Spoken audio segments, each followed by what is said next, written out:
All right. Once again, here we are. Let's see who we get on tonight.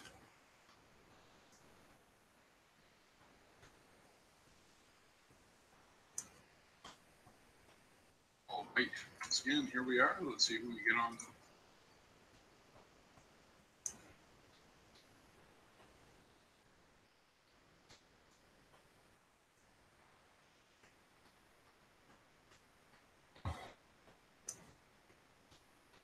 Oh, so hopefully get a few people in. Hello to anybody dropping in. Hey, Jeff.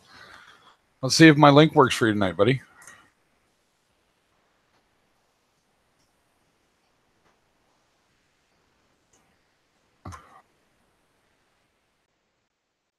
Hey, Ryan. Hey, Tina. Hey, Tina, did you understand my little message there after about what Norm, my LFS guy, said to do to test if it's the tuning? About putting the tape over the hole and put a little pinhole with the end of a ballpoint pen in there and then making it bigger and bigger until you see the surging sort of almost come to a stop. Cool. Did you try it?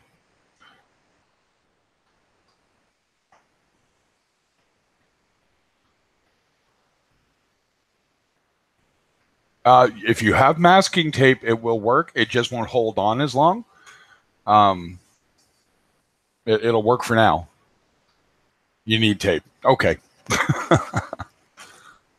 I always have that crap around my house. I'm always painting or doing something. So, but I was talking to him and I drew out your setup to him, and he said, if you could reverse, then great. If you don't want to do that, what you need to do is where your elbow, your 90 elbow goes over and then drops 90 into that section. You could hypothetically go up a little bit from where you've got your joint for that 90 and put it in a 45 and guide it lower, and that will help. He said a slower pump may do it, but there'll always be that danger of the air pressure backing up, causing that. So be that as it will, trial and error your way through it. Still off air. Son of a bitch. I seem to remember I've got your email. Just a sec here. I'll get you in.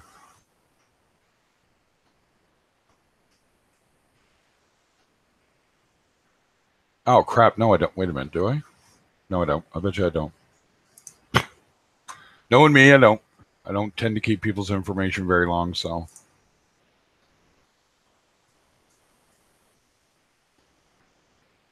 All right.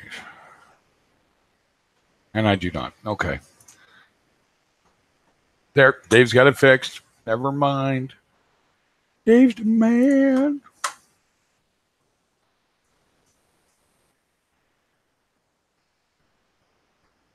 Oh, you didn't have to put it together. Okay. All right. Well, you know what? Try that thing first, because you said that should help you out, or at least minimize it so it's not quite so bad for you. He said you should be fine, but, over time, just keep working at it. We all tinker every time. Hello, hello, hello. What's going on, JK?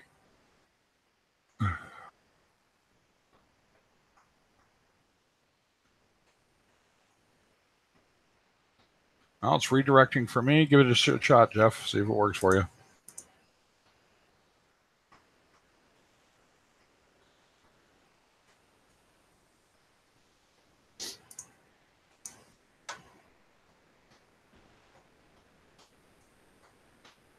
No. So Lisa's not here yet, guys, but I know Ray has been in contact with her, and test kits are on the way to her from him at resupplies.ca. And I got her a brand new refractometer that is now calibrated correctly, and she has an AquaClear 70 from me that's basically new, and I'll be shipping them up in a short little while here. And I know AR Reefing Jeff is sending her an eShop skimmer. So Lisa Love Aqua should be up and running there in a short while.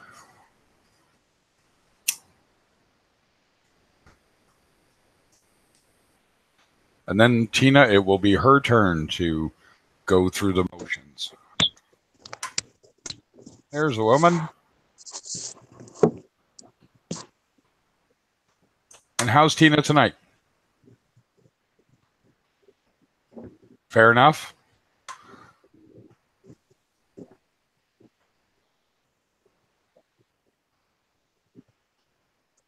Hey, what's going on, Dom? No. Didn't sleep too well last night.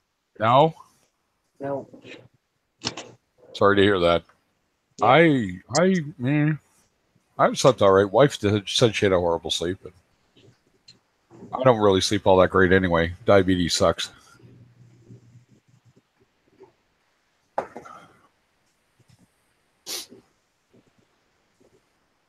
Now, as far as the piping and stuff, I'm not sure. I had to run upstairs and grab my phone cord. So if you said anything after seeing my last comment, when I got the tank and everything, the pipes and everything were already put together for the overflow. So okay. I don't know what part of that I'm supposed to take apart or anything. No. So right. I understand. Yeah. And that's fine. Norm said, when I told him it's a pre-done skim or sump, it's pre-built sump, right? You bought it as a package, correct? It goes with that tank or something? No, actually, no. They're two separate things. I bought the tank separate and the sump was separate. I wanted the sump to be rated for 200 gallons. Okay, so his thought is that is it an E-Shops or something similar like that though? The sump? No, it's a Sephora. Sephora. Okay, it's a pre-built sump though. It's a company sump. Yeah, they call it, right? Okay, so he said chances are it was meant to have a straight pipe, straight down from the bottom. So where your return is, it was meant to go straight into that filters lock section, right? But I said, well, the stuff came for her to do it that way, and he went, oh. He goes, that's weird. He goes, because that can cause an air pocket. That what you're having happen. And you probably heard me describe it there, and I hope it was good enough, is that it's filling up with water, and then gravity takes over, and it flushes down. Yeah. Right? So that's all it is. It's not dangerous per se, he said, but eventually it could happen where it can't overcome that, and it can overflow the tank. But he said, we're not talking about tomorrow. We're talking about next year, maybe the year after. Right. So he said she'll definitely want to eliminate it. There's many ways to skin that cat, too. He said, like what I had said, he said there's many ways to do it. So he said, first off, try that. See if you can tune it to slow that down. And if it slows down to the point where it's next to nothing, it's just like a dig, like a gurgle. That's perfect. If it won't do that, you, may have to seek other options. I got the hiccups now. What the hell? So if I don't switch things around, this tank could overflow. It is a possibility at some point. Because somebody told me to put the sump in the way it is. And the trick to that is, if the piping was there to do it, the only problem is the pipe that's going across to where it's draining into the overflow in the sump. So it comes straight down, takes a 90, goes across, and then takes a 90 and goes in. Correct? Yes, because that's the way I was told to put the sump. Now, the trick to that is that means there's a flat spot in the path. So from left to right, that pipe is almost perfectly straight. Correct? Like level? Yeah. Right. It should have an incline. Well, I mean, it does. I mean, when I did I made it go down. I didn't make it perfectly level. I made it go down. I know water needs to go downhill. Okay. Nope, that's fine. So it's doing it a little at least, right? But the surging tells us it's still backing up, right? So what's happening is there's an air pocket that gets created, and that pipe starts to fill up. And as it fills up, then gravity takes over and it flushes back down. That tells you there's always a chance that at some point it could just back right up. You know what I mean? That's the way plumbing is. That's what I think Billy Pipes was trying to describe to you, what's going on. Right? So the trick to that is there's a few ways to get around that. Go back out and get my flexi pipe and hook it up? Yep, you could flex pipe it, right? And you could turn the sump around so that it's straight in there. I can't turn the sump around without tearing the whole thing down. Well, you wouldn't have to tear the top out at all. You should be able to turn the water flow off to the point where it stops, all the flow stops, and then empty the sump, turn it around, I tried doing that when we were putting it together, and it's too close to the wall. There was not enough room for me to do that. Ah, you can't get it out the front. It's got to come out the back or something? No. Ah, okay, well, gotcha. The back is open. Right. But the back is open, but there's only like maybe 4 inches from the back of the stand to the wall, and the corner kept catching it. So when I tried to move the sump before, because they were like, well, you need to turn it around, it's not right. They told me that my return needed to come straight down into the tank. So they had me turn it around, telling me that the sticker they had put on the right side, well, apparently was the right side, is the wrong side. It's possible, but you know what? There's no way that it can't be fixed either. Like we can just plumb it so that it works correctly, right? So for now, you're fine. And like I said, Norm said it's not going to overflow tomorrow, right? You know, the system is, you know, it's not old enough that you got enough buildup in the pipe that it could cause that. He just said eventually it could end up being an issue. Right. So he said she definitely should fix it. Right. And I showed him the video that I found that sort of showed down there when you were there. And he said, yeah, that should have been straight down. He said, that's just asking for trouble. Right. He goes, eventually. He said, not tomorrow. He said, nothing to panic, but it could be an issue later on for you. Yeah. So the pipe. I'm probably just going to get the flex pipe that came with it. There's two hoses that came with it. Right. Yeah, and if you can flex pipe to it and keep it at an incline, so from the bottom of the tank and keep it moving at an incline over, you'll probably be happier in the long run, and then just have to tune it, right, so that it doesn't surge out or go too fast for you, right? Well, the only reason why I plumbed it too is because of somebody telling me that I needed to, because of the way the pipe is, the way the flex pipe was, and the way it fit into it. It had like stream or like bends in the pipe, and there I was told that it wasn't supposed to do that.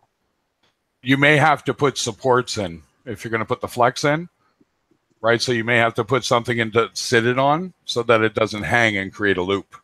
Is that what they meant? Like it was looping, so it was creating a loop? No. Okay. Well, you know what? Let's not second guess what was going on. Don't even worry about it. I'm just telling you what he said. First, try tuning it. But you may get it to a point where it's fine, right? Just doing the tape trick, right? Because he said that's the easiest way to figure out what you need to do. He said, and if that works, you literally could just take electrical tape over the hole and poke through the diameter hose you need. That will actually and he said, just loop it underneath the glass. So as long as it doesn't go back into the water, the airline, so you make it short enough to do that, it'll work just fine. The only thing is I've already tried that per se, and I'm getting a 90-degree bend in it. I'd have to take that back piece of glass off because there is no room for a hose to be there. There's no room. It would give me a 90-degree angle. It would kink off the hose. So it's really being a bugger. I got a question for you. Is there enough room at the top of the cap above the water that if you cover the hole on top, you could drill in from the side? I don't think so. I think we already checked that. Okay.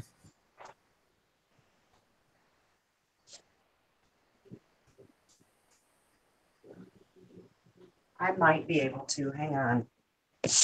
Have a peek. Let's have a look. I know I'm just done with this right now. And now my lights are off here. See if this will behave itself. But yeah, I mean, I don't know. Let's see if I can turn this around. If it doesn't listen to me, I'll come back. All right. Okay, there you go. Okay, it's just underneath this glass. I see that. But you do have room at the top. Okay. Would not give, no, there's no room, I'm telling you. There's no room. The hose would go around the left of go around the cap on the side. It's above the water. So you could drill from one side through both pieces. Yeah. Right? And you could actually tune it that way. So you could cover that hole with tape. So right? I just have to put a hole in the side here somewhere. You got it. Yep, just like mine. You saw it on the video. Mine goes through the side. Yeah, and then I could probably bring it out through here. You got it. Yep. Or you could actually even do like mine and just twist it, and it would do your opening bigger or smaller as you want if you got the room. But you can make that decision by the drill and the bit and all that good stuff. Yeah. So you could do the tape trick and tune it, and if it starts to work right, then you know what size hole it needs to be, and then you can drill that through the side. All right. So basically what you're telling me is this sump is backwards. Your setup technically is backwards, correct? Yeah. And I had it right in there to begin with. Yep. The flex hose was meant to go straight down. Well, the flex hose that I have, I can probably go get it. And I don't even know. Now, see, this is not going to work. I won't even have enough room if I cut this pipe off. I'm not going to have enough room to hook the hose to it. You know what, though? Look, go down around the elbow for me. Right here, cut it here? Yeah, would be able to cut it past there and put a 45. So you would kind of come over to the point where the 45 would point towards your overflow, and then you would be able to straight in from there. Do you see what I'm saying? So you would come over towards that junction you got. Go past it for me. Keep going right past the coupling. Okay. So right follow here? Keep going along the pipe. Right, keep going. Nope, keep going. Because you got a coupler on there. Right? Yes, in the middle. Right, so you're going to come past it, right? But if you actually take a 45-degree angle, you'd be able to figure out where it's going to point. That's where you would make your cut. So what you would do is essentially eliminate a lot of that flat spot and give a downhill run again. So you would kind of 45 from behind the skimmer, I would almost guess, or just after it, and then you'd 45 again, and it would take you straight in. And just get rid of this bulkhead neck completely and just let it drop into the sump? Yeah, and find a way to support it. Is there a way to support the pipe underneath the tank? Is there wood there or anything to attach? Yep. There's wood here. Yep. So that's another way you could do it. Yeah. She's just gurgling away, and you know what? Give the tank some time too, because I was talking to him, and I said how new it was. Let it break in, because it may take care of itself, and you only have to take care of the airflow in the tank or in that hose. You know, put the tape over it, poke the hole in it, and keep playing with the size of that hole till it stops. And you got to give it time. So don't poke a hole and then wait 10 seconds and nope, it didn't stop. Give it like 10, 15 minutes, and then make it a little bigger, so on and so forth, and see if that tunes it out, right? Stops that gurgle, or makes it really, really minimal for you so it's less turbulent. Okay. But a 45-degree angle would probably make that a lot better than the 90s that I have in there, obviously. Yeah, so instead of that 190 at the end, you would have a 45 into a 45 and into the bulkhead. You could do two 45s into that. Yeah. I don't get what you mean by two 45s. You know, on my video, when you see how my pipe comes straight down, there's a 45, and then it goes into another 45, and then into my sump. If you watch the video, so you have a 45 hooked with a piece of pipe, another 45, and then it goes down in. Yeah, so it's a 45 on a piece of pipe into that one, and another 45 turned the other way, and then straight down into my sump. So instead of a 90 and a 90, breaking it across, you'll see it. Right, you'll get the idea. You can do this. So it kind of looks like a semicircle instead of a 90-degree angle. You got it. Oh, there's the wife calling, looking for me to pick her up. Hello. Hi, I'm good. All right, see you in a few minutes. Okay. Bye. All right, so is anybody else going to hop in here with Tina while I'm gone? I'm only going to be gone about 10 minutes. Anybody? Any takers? Yeah. But I would worry about just doing the tape for now and just see if it makes a difference for you, Tina. For now, don't even get too far ahead. I need to get this plumbing figured out, because if I didn't do something right, it needs to be fixed. I think you're okay. I think right now that's as far as you need to go, is doing the tape.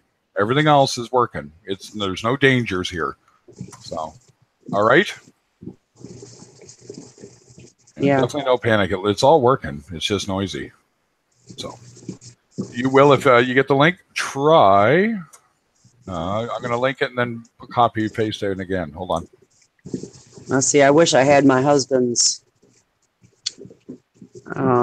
level so I could double check on that pipe because it may be.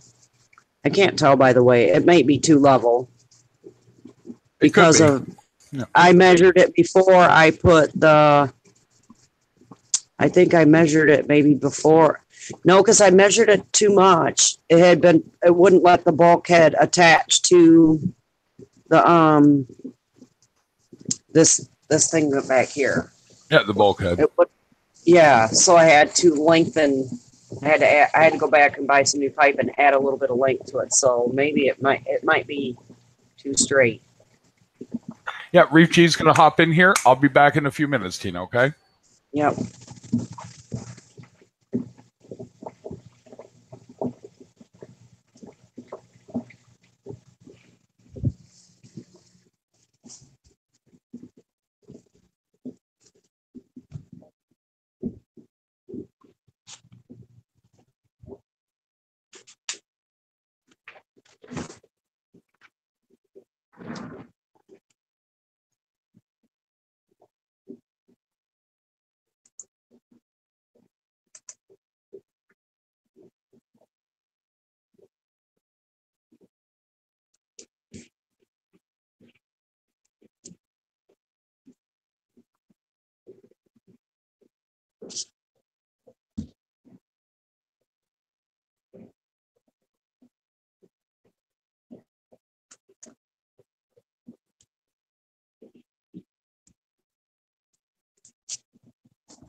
I'll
see.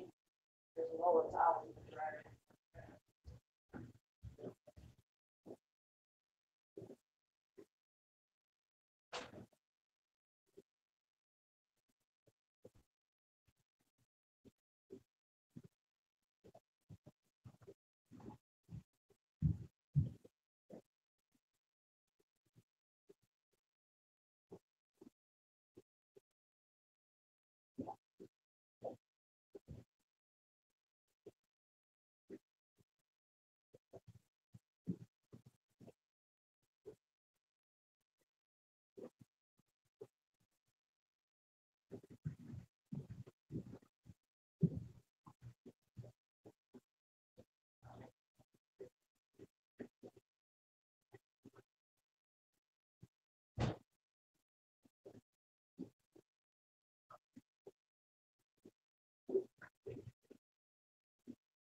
What's up?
Did you feed your fish tonight? Okay, hey. Doesn't look too bad. You might want to top off the water a little bit.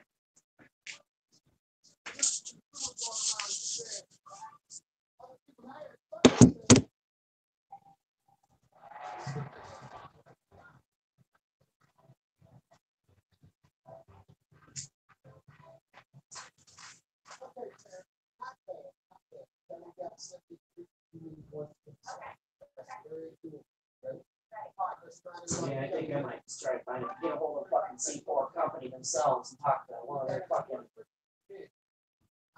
techs or something. Have them fucking walk me through shit. Because it seems like everybody has a different fucking opinion. And now, according to someone else down there, my stuff is backwards. But then you got other people sitting there arguing with each other saying that it's not backwards. So I'm about ready to get a hold of somebody at fucking C4 and say, hey, this is a picture of my shit. This is, blah, blah, blah. What the fuck?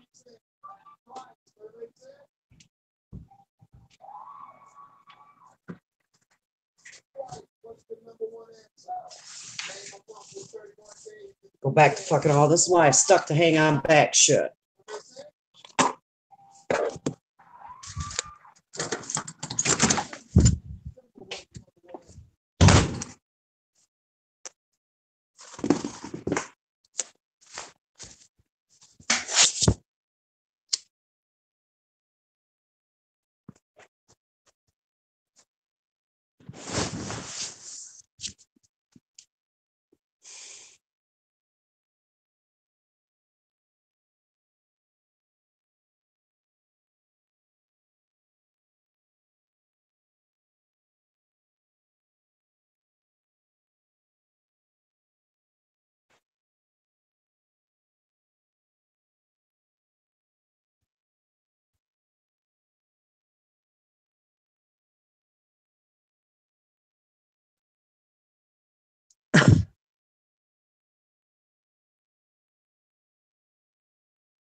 Hola. Sorry about that taking so long, guys. Gals, welcome to St. John traffic in weird ways that it is. That's all right. So Get back home safe. That's all that matters. yeah, it's not that cold out, but I guess it's 2 degrees below zero, so that's like 28. So not a big deal, but there we go. So topic of conversation.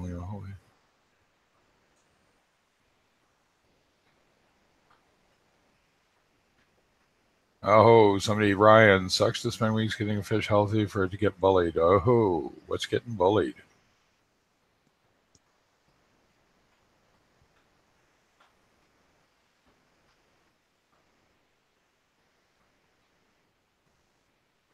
Why does everyone hate bristleworms? That's always so funny.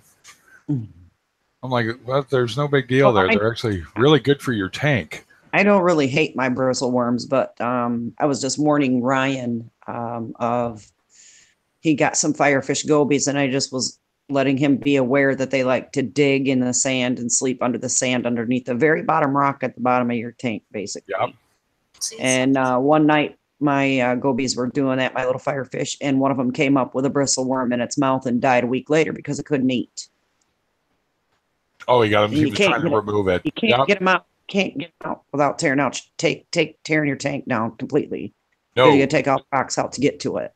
you'll never get them all anyway. They're in the rocks. Think of them like little pipe cleaners. Well, no, I'm talking about the fish. He wanted me to get the fish, or asked if I tried to get the fish out. There's no way I could have done it. No, you would have had to Good. trap them, and even then, Yeah. that would have been hit and miss. It was hidden underneath the bottom rocks, and you couldn't get them out. It wouldn't come out. That's a rarity. I've never had that happen. Yeah, I seen it come up with a bristle worm in its mouth, and it was shaking backwards like a dog with a toy or whatever. And then his buddy, the Solon Fairy Wrasse, tried to help because he actually came and plucked it out of its mouth and ate the thing. But that didn't help my firefish, so it had already done too much damage to its mouth. Yeah. So I think what happened is when it was down there trying to clean out its little cave for the night, that it actually sucked up a bristle worm. Oh no, he probably found it and tried to get it out of the cave. Could Yeah, be. he probably just tried to get it out of his cave. You got to go. Yeah. Yeah. Yes.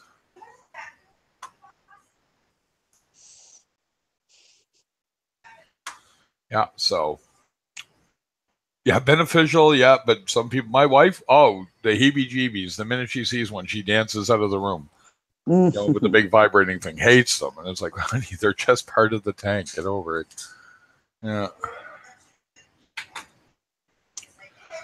No, it's definitely it's hit and miss with people, right? Hey, Mel.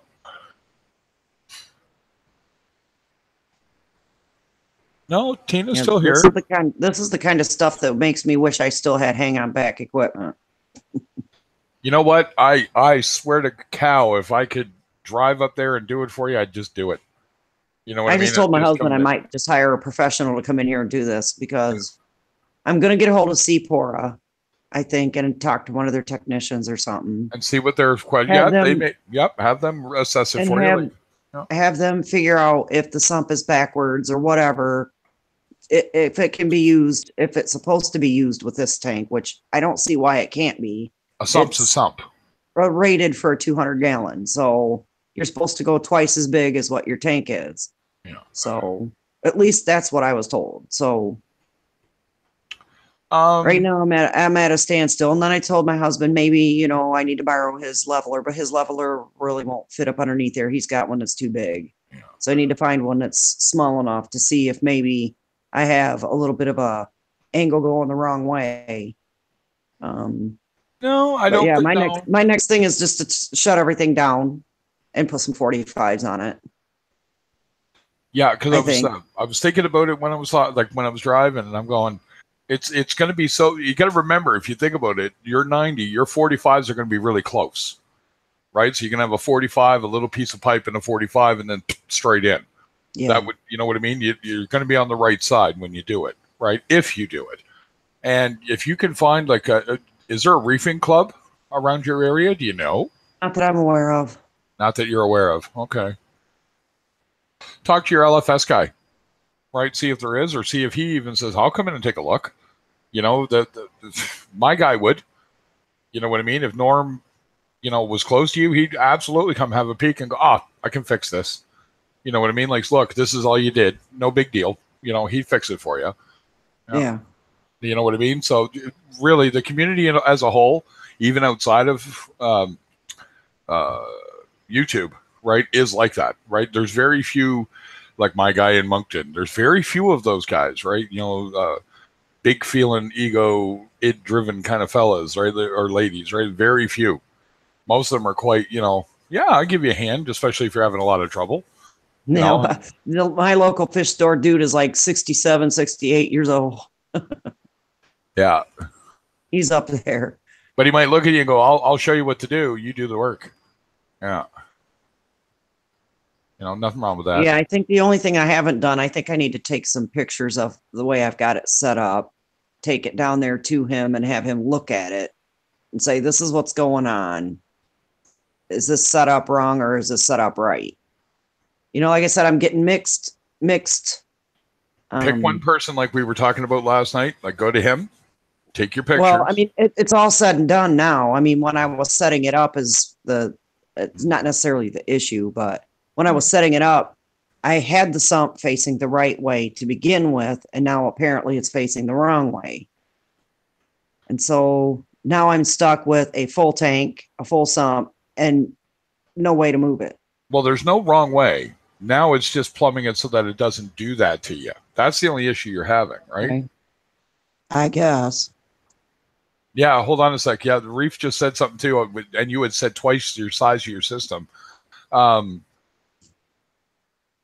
Who told you that? My tank is a 75, so I would have needed at least a one that would be rated for a 150, and I went with a 200. Oh, I get what you're saying now, because I'm sitting there going, Jesus Christ, that'd be a 150-gallon sump. Yeah. No, I get the sump that I have is rated for a 200 gallon, or it's rated for 200 gallons. I could put a 20 under your tank and make it work. It's really is going as big as you can manage is the general rule of thumb. As big as you want it to be, right, is what you normally would do. So you're right on the money. Your sump is a good size for that tank, like absolutely. Now my 20 has a 20-gallon sump.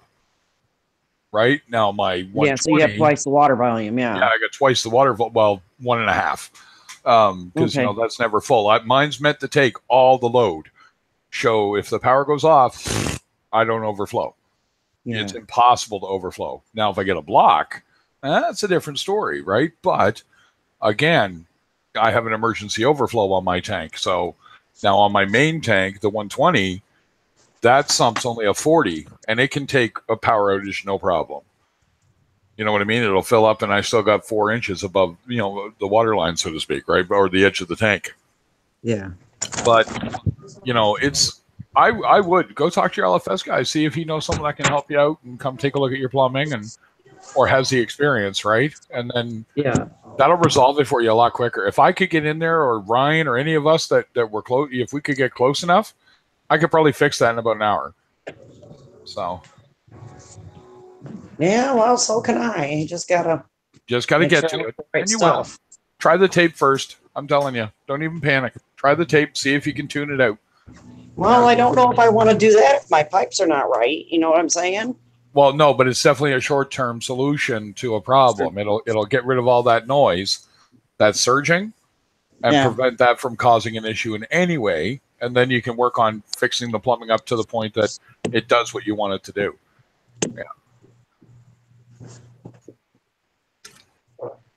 Yeah, the reason why I went with the bigger sump is because I didn't want any chance of it overflowing onto my floor. That's the whole reason. Absolutely.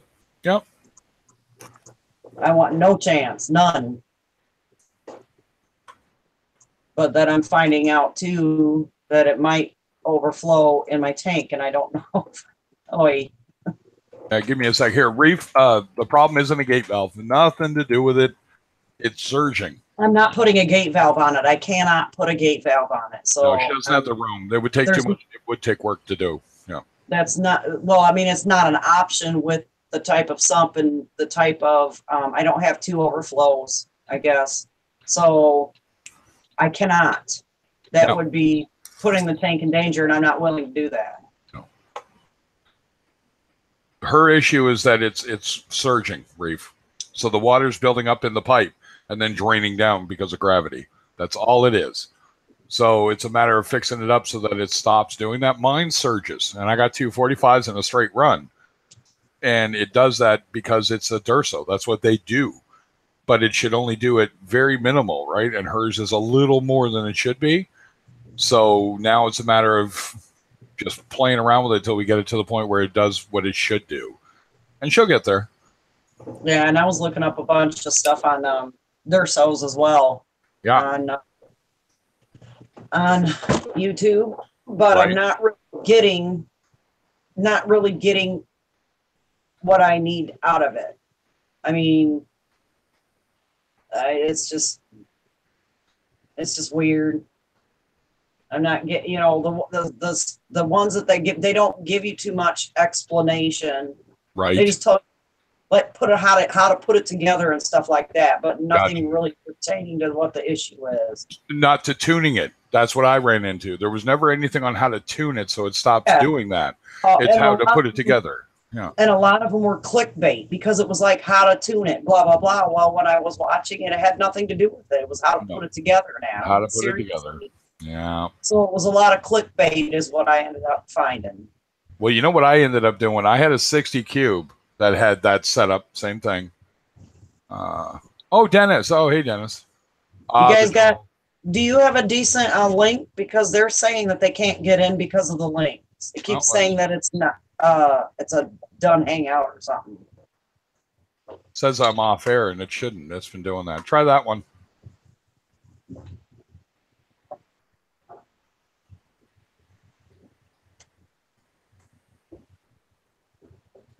Yeah, so it looks like I need to go buy at least another 5 foot of pipe and 2 45s. Am I correct? Yeah, that would be the first thing to try because that would eliminate at least one of the 90s. Yeah. And if you felt confident after that, you could always do a 45 at the other end when you feel up to it. But at least that would eliminate some of the back pressure, right? Okay. But it's it's going to be trial and error, Tina. That's the thing here. Just to be patient. And I'm telling you, tuning it, do what Norm said. Norm has 35 years in the hobby. That guy's never steered me wrong. And when I told him what it was doing and showed the layout of your tank, he said, okay. And I said, her hole's at the top and she has no room. And he went, okay, well, she can go in from the side. He goes, but in the meantime, put a piece of tape over the hole, poke it with a ballpoint pen just so that the tip of the pen breaks the tape. And just keep making it bigger till all of a sudden it just sort of barely does what it's doing. It's doing it, but it's very like gurgle, gurgle, gurgle. It's really quick. It should be happening really fast. It's sucking it in big time. Yeah. Yeah, you're getting big flushes, and then it kind of goes away, and it flushes, and it goes away, and it shouldn't be doing that. That's called surging. Is that one working? Nope, still off air. Ryan, shoot me your email. I'll email you the link for now. I don't know what. Let me try it again. I'll try something here first. Let's copy it out. Let's go to here. Yeah, it worked for me. I don't understand. I don't either. I know that after you left, I had to refresh because it started buffering. Try this one, guys.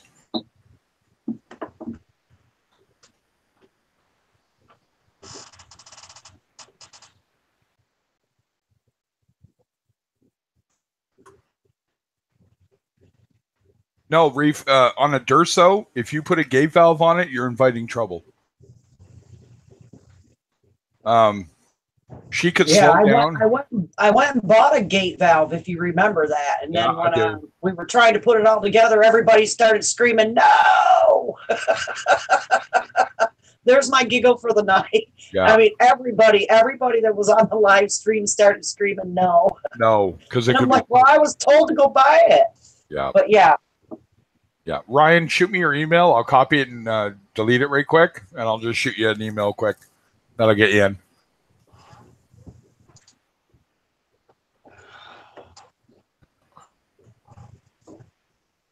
Yeah, so I'm pretty determined to get this taken care of. The only thing is, when it comes to that, is there going to be enough room for me to put another 45 up underneath there? Yep.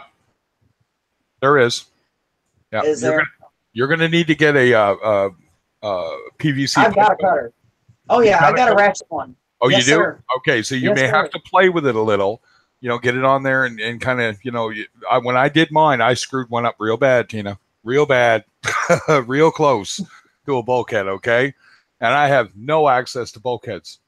Oh, no, do it again. I missed it there, Ryan. Sorry, I was talking to Tina. My bad. Yeah. I'll catch it here.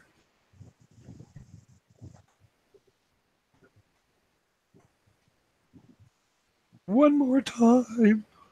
Yeah, where did Bubba go? Nope, can see it just fine there, Lisa. Why is my link just being... You know what? Give me a sec, guys. I'm going to try something here. You're not invisible, Lisa. I see you. Ryan L. and copy. All right, and go ahead and remove it. There you go. All right, and hop in here. I hate you, Google. Sometimes I just hate you. I hear you. There we go. That's sent.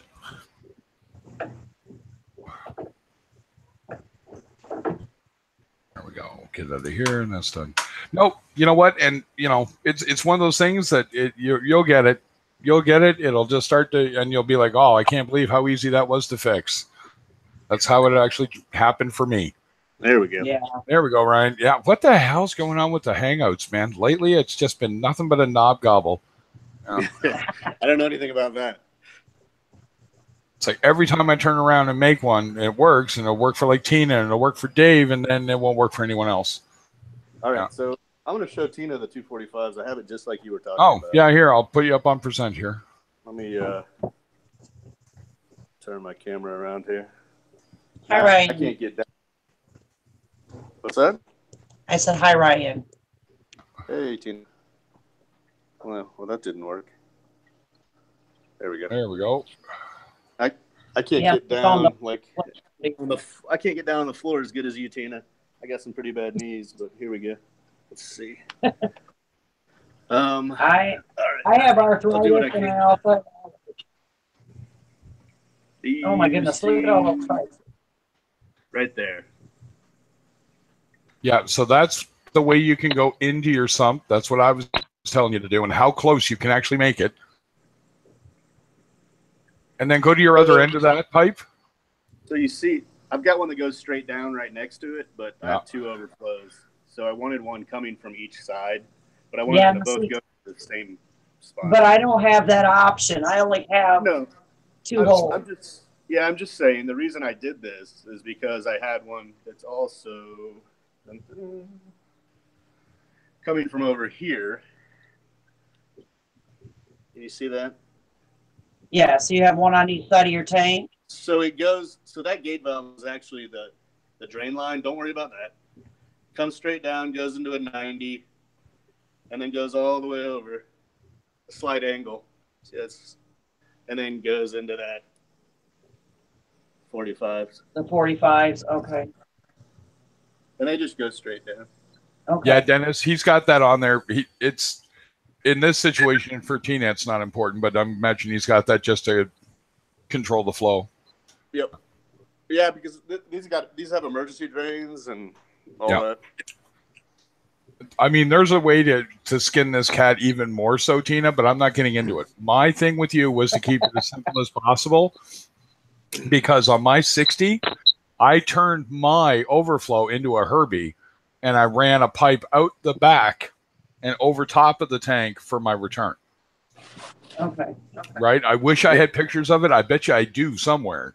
But that's one thing you can do, but that's later. You can do that anytime. You do not need to tear the tank down, by the way, at all. Yeah, the reef, that gate valve, I've got one on each of my main drain lines. What it does is it helps me tune it to get a perfect siphon. So if I open those all the way, there'll be bubbles in the lines, and it's really loud and inconsistent. And so I slowly close them over time, and then nothing but water comes through, and it actually flows more than if it were open full. Okay. Send someone Lisa a link. Yeah, I'm working on it. I forgot to get rid of that copy I did on his. Pretty please. I got rid of it already that quick. Try that one, Lisa, and if it doesn't work, we'll move on to the next one. So my tank's doing all right. That rock is dying off on the algae, so I'm going to give it I just started running ChemiPure Blue in both tanks today. And I'm going to see if things start to keep progressing the way I want. And if they do, I'm just going to leave it alone. If it doesn't, then I'll get vicious with that other rock too. Yeah. So, nope. Okay. Let me try again. And copy link address.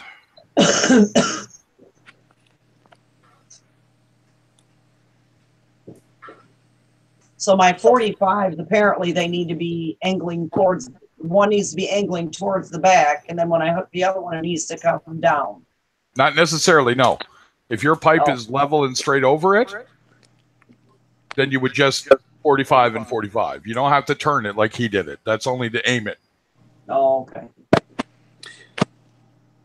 Yeah, it's amazing how you can manipulate 45s to go pretty much anywhere you want just by turning them. Okay. Well, Lisa, I know your address. I'll send you an email address link. The thing is, Tina, if I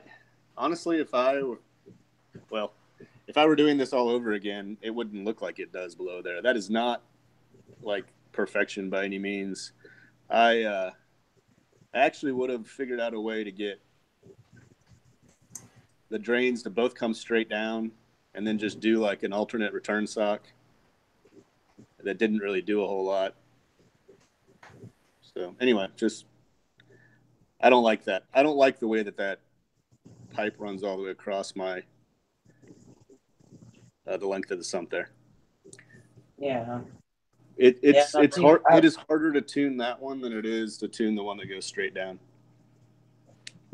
Yeah, see, the way, I guess my sump, when I got it, I had it the other direction where the return line was on the right-hand side. Mm-hmm. And then the middle, of course, is the same. And then the part that goes, drops into the tank was on the left. Yeah. And I was told that was the wrong way and was by several people made to turn it around so that it's facing the direction that it is. Well, I like physics. Now I'm being told that it's wrong. Well, I don't think there's no right or wrong. I personally like physics, and I like the way that gravity works. And anytime you can have a straight drop, it's just easier. Yeah, well, they wanted my return line straight up and down. So I'm not sure if that is the issue or. That doesn't really matter. The return can go anywhere. It's powered. Okay. It has a pump. It has power. You can push that anywhere. The gravity ones are the ones you want to be a little more thoughtful with. Okay. That's just my opinion. I mean, it'll work either way. Don't stress out about it or feel like you have to flip it around. Yeah, I'm really not going to worry about trying to flip it around. I just want to try to get it. I'm just saying, just make sure my water's all flowing downhill the way it should be flowing downhill, making sure that there's no air gaps and that kind of stuff. So. And honestly, it doesn't even have to go all the way downhill. You could, not to complicate things, but you technically could flow some uphill with the pressure from above the tank like that. I mean, it would work. It's just nicer to have it all going downhill. I was talking to Jamie. Jamie wrote on there he would want his overflow straight down. Yeah. Well, that's not the way I was told to do it, though, Jamie. So this is why I stuck or should have for the last so many years with all over hang on back equipment. Just depends on what kind of equipment you want to have. Pardon? I said that just depends on what kind of equipment you want to have. If you don't care about kind of tinkering and having big stuff that needs reactors, I'm not going to be going with a bunch of reactors and stuff. I want to keep it simple, skimmer, and that's it. Yeah, there's some pretty decent hang-on skimmers too. Well, I meant for, I'm kind of stuck with this now. I can't, it's with an overflow on it. I can't really put hang-on back stuff on it. No, you'll be fine. So I just have to fiddle around with the water flow, I guess, until I get it right. One thing also, I think it was mentioned earlier, but just to reiterate, the plumbing once it Yeah. gets all of this, once give it a few months, once it has bacteria and all the slime and stuff in there, it will quiet down and behave better for you. Okay. Fresh plumbing is really a nuisance. Yeah, I mean, Flex the can be a sound pain. of it- Go ahead. So I wasn't saying flex. I was saying fresh, like brand new installation. Oh, because it hasn't built up a slime or anything. Yeah. Yep. Yeah. No, flex. I've never used flex, but it looks really convenient. I'm tempted to. Well, my return, if you look on my video that I did there quick for Tina, my returns of Flex goes up to the bulkhead. It was just easier than trying to hard plumb it in. Yeah. I've got one little piece of it just to prevent that vibration. Right. The at vibration. exit. Yep. That's it. And the rest is PVC. But it's not really necessary. I mean, I just wanted to do it, I think.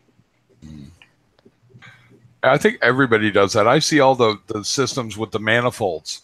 You know what I mean? It's like they got 3 or 4 manifolds off their return. And I'm like, man, I kind of want to do that. And then I'm thinking, then you look at the cost of this and realize it's like $45 for a good gate valve. Yeah. And you're sitting there going, oh my God, it's going to cost me $300 to build this. And if I screw it up, well, that's going to cost me more. The other thing with manifold, I've got one T that goes in and kind of recirculates the fuge. Yep. And it has a ball valve on it. But even that, I have to tinker with every once in a while because, the flow is inconsistent, or you turn it off, turn it on, or you accidentally whack it or something. I'm leaning toward having everything on independent pumps in the future. Yeah. I'm a firm believer that if you want to put flow back in on the other side instead of a manifold, I just put an extra pump in and run a hose over top. Yep. And it does the exact same thing and eliminates. Oh, and I can make sure it doesn't leak too if I want, right? So I agree. The DC technology is so good now. It's so cheap and so low power usage and heat. Yeah. It's just, no brainer. Yeah, it makes it a little easier than it used to be, right? It's like my big thing with Tina with this whole thing has been there's nothing wrong. It's just right at the moment, it's noisy. If you want to correct that noise, then it's going to take a little bit of trial and error to because you should only try one thing. I don't know what happened with Lisa. I gave her the link. I emailed her, Lisa Mac01, right? Well, she popped in, but then she's gone again. That's why I asked. I think the Hangout's just acting up tonight. Hey, Jamie. Yeah. No. Cost of this stuff is the only thing that costs any money are freaking gate valves. PVC, and that's cheap. No, it's gate valves alone. Literally, if you go price a decent gate valve, it will scare you how much a good gate valve is. Yeah. Yeah, I bought these off. I think I got these on Bulk Reef Supply or something like, I don't know, but it was like 6 years ago. They were $30-$40 each, something like that. And that's 6 years ago. Yeah. Yeah, exactly. Like it's still Definitely up that had some high, if inflation not higher. since then. Yeah. But they're so worth it. I'm going to put one on my tank, but it's still, I'm going to switch over to, believe it or not, my 120 takes basically the same size pump as the one I have on my 20. So my DCP 3000 that's on my 20, I only should go as high as a DCP 4000 on my 120 because just the way that I have my setup and because I'm using a Durso, I don't have the means to go full siphon. Now I can, but my wife doesn't want a pipe over the back of the tank. Oh, that makes sense. Yeah, it's risky. I can do it. No. I know exactly how to do it. Yeah. The pipe over the tank is definitely an added risk. For her, it's more the eyesore. You can't. Right? see I know mine, how but- to do it, so it literally will never move. You know what I mean? Like you're talking about the tilt wave factor, they call it, right? It'll move back and forth. Yeah, that's bad news. I've seen people do that. I'm talking about the leak factor, right? And the leak. Yeah, there's always a chance. If you go with the way like a reef ready, manufactured tank setup is, most 9 times out of 10, you're going to have anything that could leak into your sump, right? Exactly. Yeah, exactly. If it's internal and it's all underneath, that always helps. But you can do it. I mean, I did it on my cube. I made my overflow into a Herbie. Yeah. Right. So I had a full siphon and I had an emergency. And man, get a gate valve if you're going to do it, Tina, because I'll tell you, tuning it with a ball valve sucks. Yeah, see, I think it was a ball valve. That's why I texted that or posted that on there. I think it was a ball valve that somebody had to get. Because if I show you mine, not messing with valves. yeah, exactly. And if you look at my 20, that's an ultra silent, right? That's a Herbie. So Mhm. underneath, you can see the ball valve. Well, the problem with that ball valve, it's either too much or not enough. It's never, I can't get that middle ground, and that's because I don't have a gate valve. Eventually, I need to get a gate valve so I can just give it such a little turn that it makes just enough of a difference that it's not going to make it too much or too little. It's perfect. And the dang things, I mean, you'll make that little turn, and it's like, huh, did that do anything? And you want to turn it more, but then nope, you got to wait. 10, You got to wait 15, to see it 20 adjust. minutes later, it'll balance out. It'll balance out. You got it. Yeah. You know, it's. Go ahead. I'm actually not a huge fan of that system anymore. I run it for, it was all the hype when I first installed these, and it's a lot of work, man. It is a lot of work to set up. As the bean animal's even worse. It's not just the setup; they constantly need tinkering. Yeah, you do got to adjust them. Yeah, because pumps get weaker, and there's all kinds of things in that system that will make a change. Right? Oh, the algae built up a little more inside the pipe, or whatever the case may be. Yeah. Yeah, or something gets in it. Anything gets in it, or if you do run filter socks, those change day to day, and then it causes all sorts of problems. But I've stopped doing that. I do it. I don't mind. Every 3 days, I pull my socks, and I got no problem with that. Whatever. You know, that part doesn't bother me. But on my 20, intermittently. Yeah. If I need to clean something out pretty big, like but you don't need them, and that's trying to convince people you don't need them. That's a pain. Yeah. It's like anything. No, you didn't have to convince me. You saw me toss that thing right in trash. That sponge, yeah, sponges. Same thing with that sponge. The sponge is gone. Yeah, it's. I very rarely. Wait, drop. But water still has not dropped at all. It's now just to the, like when I checked it, I want to say yesterday, it was like maybe a 1/4 inch over the combs that are in that section before it goes into the return section. So I think it still has to come down a little bit more in that weir before the return section starts evaporating. But yeah, it's still, I'm not having, what I can see anyway, any sort of evaporation yet. You will never, if you have an ATO, you'll never see it unless you look in the ATO res. ATO's not hooked up right now, remember, because we're trying to get this to go down. Oh, that's right too. Level. Okay. So yeah, it's turned off. Yeah, I understand that concept. Yeah. So, Dennis, you asked me about that. Yeah, I treated the rock on the right with peroxide. I took it out, gave it a scrape, and then peroxided it, let it sit for 10, rinsed it off, put it back in the tank. It is cleaning up super fast. But I'm leaving the left side. It's going brown on its own. So it's gone from green. It's dying off. So, and I put Chemi Pure Blue in the tank this morning. So I'm going to let things run for about 4 or 5 days and see where I'm at. And if I have to, I'll get the brass brush out again. I'll take the rock on the left out, scrape it up, and spray it. But I am a firm believer in being patient. Let's see what the tank's going to do first. Because you throw a bunch of chemicals in your tank. Well, we all know what happens when you start to do that now, don't we? Your tank becomes chemical dependent. No, it's the reverse. And then needs rehab. Yeah, it needs rehab. We can destroy your whole biological filtration if you're not careful. Yeah. Yeah, I don't want to be messing with a bunch of chemicals and stuff. I want to do this naturally if I can. Well, sometimes it needs a little help. Oh, I got a thumbs down. Somebody didn't like me. Yeah, wow.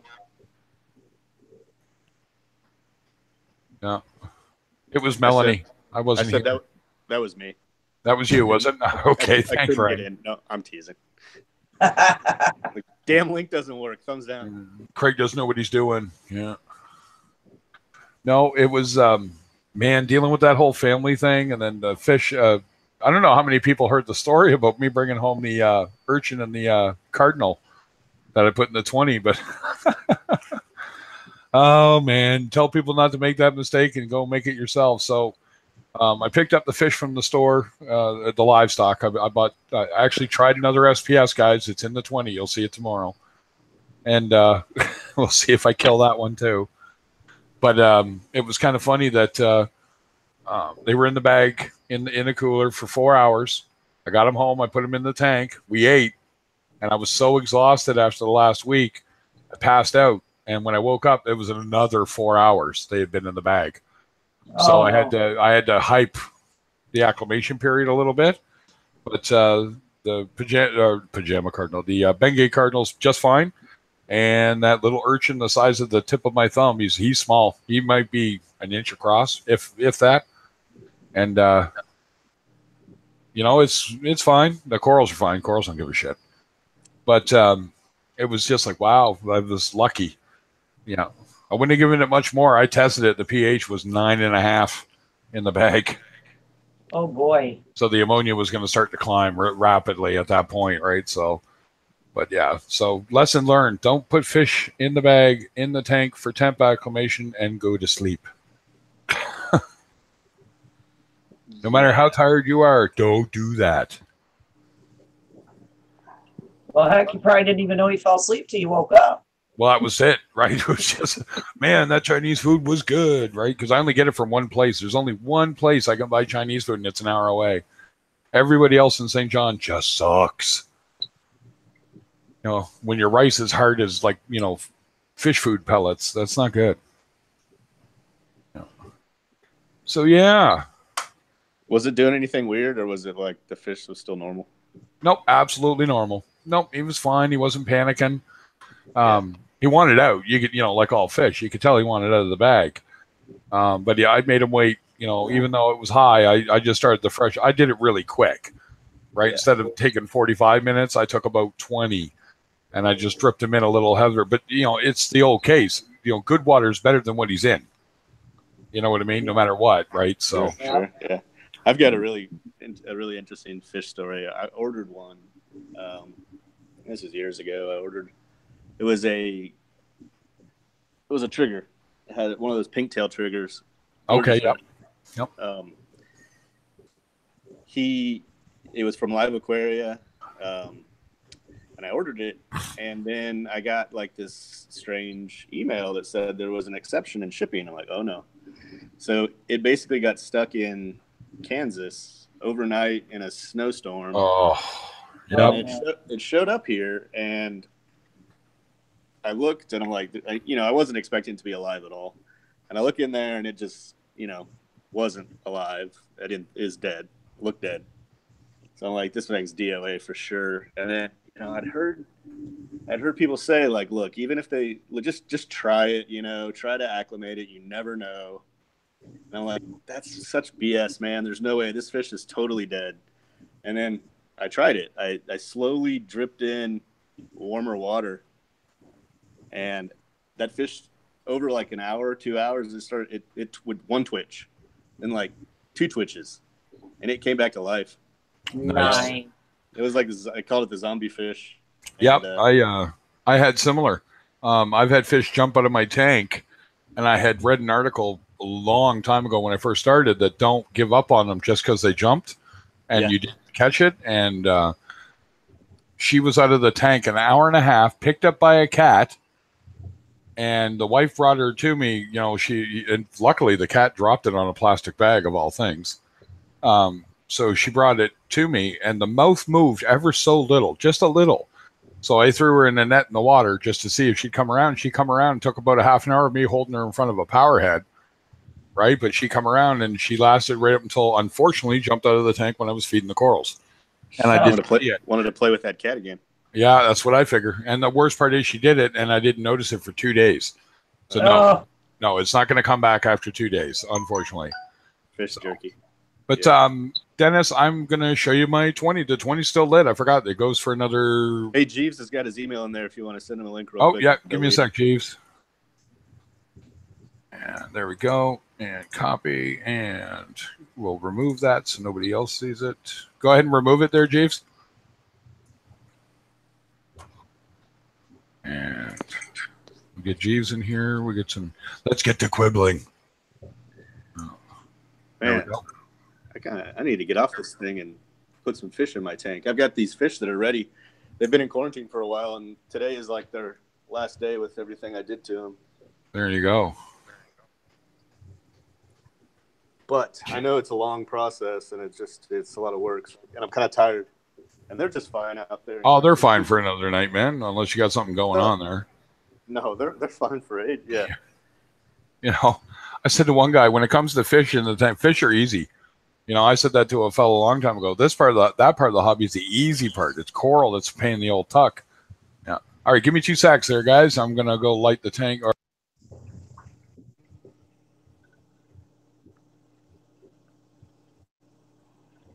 That was abrupt. So, Tina, are you feeling any better? I will once I get it fixed, probably. It's not broken. Yes, it is. I would say it's not broken since the water is flowing. Well, the water, yeah, the water. Okay, we'll just say that it's not right, and then it will be broken if I don't fix it. Fear mongering. I don't know how it's going to break. The only question I have now is if I'm supposed to put a hole in the side cap, in the side of the cap of this Durso. What am I doing with that top one? I mean, do I just completely go get a new cap? And yeah. Well, that's if I can even take it off. I mean, this is all one piece of the pipe that came. I haven't run a Durso overflow since 2002. And I don't think I messed with anything with the air or anything like that in it ever. I just set it up with its little hook looking thing. And then, and it went down, and that was all she wrote. Yeah. So I don't know. I'm not the right person to ask on that one for sure. Yeah. I mean, it's got a hole in it. They had me drill a bigger hole in it because it wasn't getting enough siphon or enough. Something wasn't right with it. So they had me drill a bigger hole in it. I believe it's about 1/4 of an inch, maybe 5/16 of an inch, I think is the next size up it was. It's 1/4 inch, and they had me go up to the next size. And now I got to put tape on it or something. Yeah, I don't is know what I'm being told. about that. Yeah. It's just been too long for me to have any helpful knowledge about a Durso. I just remember them being kind of noisy. And even if they're perfect, they're still kind of noisy. Yeah. I mean, well, I'm okay with it I'm okay with it being noisy. I mean, that's not really bothering me that it's being noisy. It's the surging, I think. When they're going bloop into the tank, it's a pretty powerful friggin' pump to be shooting at that front glass all the time. And I'm sure it takes it okay, but my ATO came on. Sounds like it's peeing. Yeah. So, I mean, I just want to get it right. I hear you. The good thing is that the fish don't give a shit. Yeah, they don't care. I just didn't want you searching for perfection if it's a Durso, because they can still kind of be wishy-washy and kind of noisy. Yeah. So. I'm fine with that. As long as as long as I've got the piping and the tubing right and all that good kind of stuff, and that I'm not. Yeah, you just need to set up safely flooding my floor for long-term use, and you'll be good. Something you're confident with and are happy with. Yeah. Well, 45s or whatever make probably a better idea than 290s. Honestly, it may not change a damn thing. Nice. It's something to try. Like, I don't know. I'm not going to tell you that's going to change it. Yeah, and it might not. You may go through all that work and it still does the same thing. That's why I said that's not broken. I would just, I don't know. I would just stop stressing and yeah. Well, I guess I should probably just make sure I get a level and make sure that that pipe is not completely straight or flowing the wrong way. Because I know my husband's level is not, it doesn't fit underneath it. I mean, it worked to do make sure the tank and the stand and all that, but it's too high to sit on top of the pipe. Right. Oh, just or, go. You know or what? even Cost you- underneath it. Or even just underneath go get it. a little one at your hardware store. Cost you like $5, not even.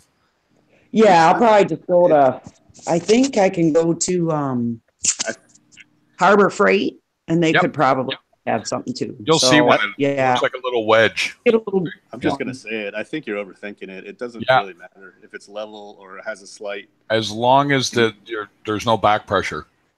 Yeah, I mean, even if there is some, the water is coming from so far above. Like gravity is going to do its job. Yep. Even if Okay. this sounds crazy, but even if you took that pipe and went down and went back up, it'll go up as long as it doesn't go all the way up to the level of where it's trying to come down from. And it might go really slow, but it'll go there. okay. Yeah. So, Dennis, that rock on the right, I did with the hydrogen peroxide. And if you look at the front of the rock, you can tell that most of the algae's gone now, and you can see the white fuzz on the back. That is from a hydrogen peroxide treatment.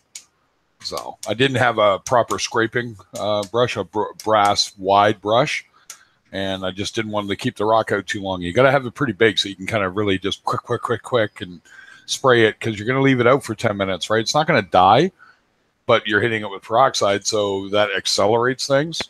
So, but I'm just going to let it ride for now. And, you know, there you go. Look at that fat ass Plenty in there, guys. Look at that thing. You can tell, look at him go. Go!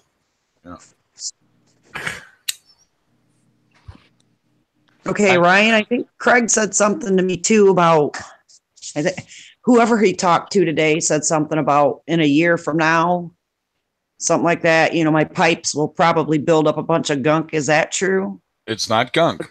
It has nothing to do with gunk.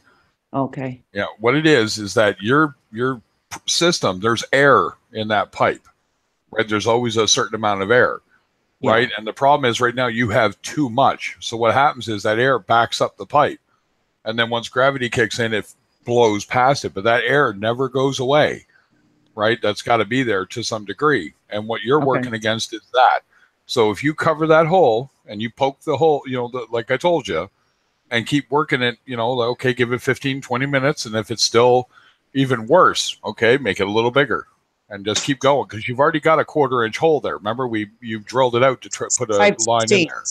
It's 5/16, I believe. 5/16, Yeah. right? So I would say don't get caught up on the fact that somebody says it's going to get clogged and overflow eventually. No.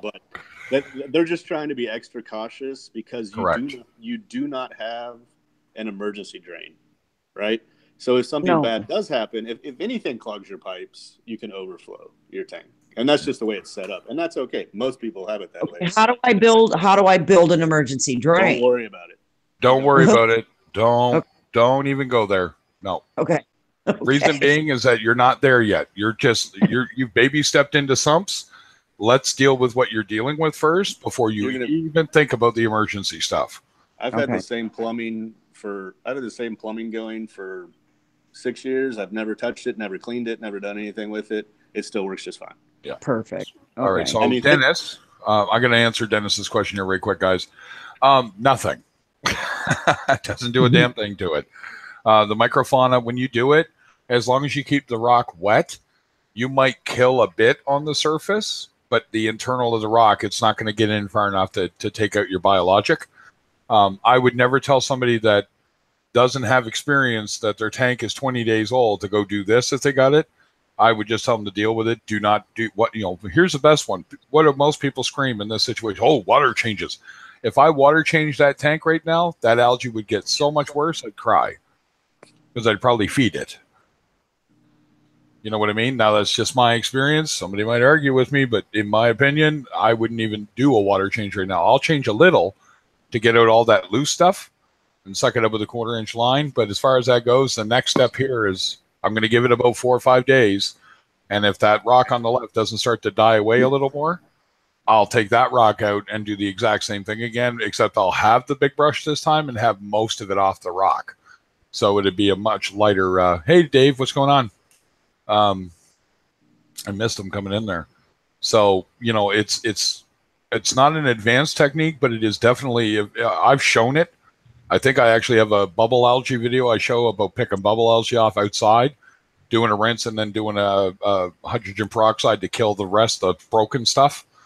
It works on that too, by the way. But you can't do it in the tank with bubble algae, unfortunately, because that's a whole other animal you got to deal with. Bubble algae is the devil, man. It's bubble algae. It's not hurting anybody unless it's killing your coral. Just ugly Right. shit. You just get a fox face and name him Mr. Rabbit, and he takes Yeah. care of it for you. Mine's doing most of the work in the 120. Yeah. All right, guys. Hey, thanks. I gotta pop off and make another call. Well, you thanks do for it. letting me We'll come be in here. and ramble and show some PVC. That was pretty fun. There you go. All right. We'll talk to you later, Ryan. Yeah, if you're around still, I may pop back in. I'll be here. I'll be here for at least another hour or two. Yeah. All right, see you guys. So later. So if you're gonna dose your tank, so you just want to spray it in directly, 1 mil per 10 gallons, no more. So if you have a 30-gallon tank, no more than 3 mils per day, because it does have the risk it can drop your ORP. And not to get too fine a point in that, it just means that it can reduce the oxygen level in the tank. So it'll go way up, and then it can crash way down. Right, so you don't mess around with it too much that way. But I actually take, you know, the mini spray bottles you buy at the dollar store for spraying hair, you know, with water, and I'll fill that with peroxide and actually put it right in the tank and spray directly on the spot I want to kill, and just like squish, and then take it back out when it doesn't want to spray anymore, so it doesn't suck salt water into it. Yeah, I got a few neat techniques I've come up with. They work really well. Yeah. So you can see that Montipora, I think it's Statosa. Somebody can correct me if I'm wrong, or Ceratosa. I don't remember what it is. Montipora on the two twigs there, and on the left you can see the bigger colony that those broke off of. Never throw them out. Just glue them to another plug. So I'm going to take another risk at trying that. It was too cheap a deal. I couldn't let it go. $10 for a frag? Oh, yeah. Yeah.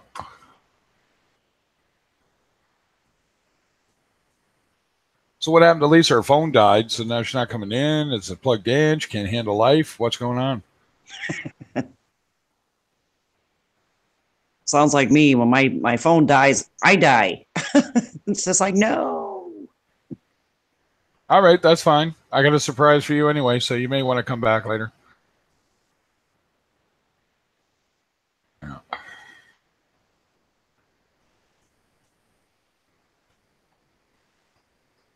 Nope. I may have picked something up for someone today.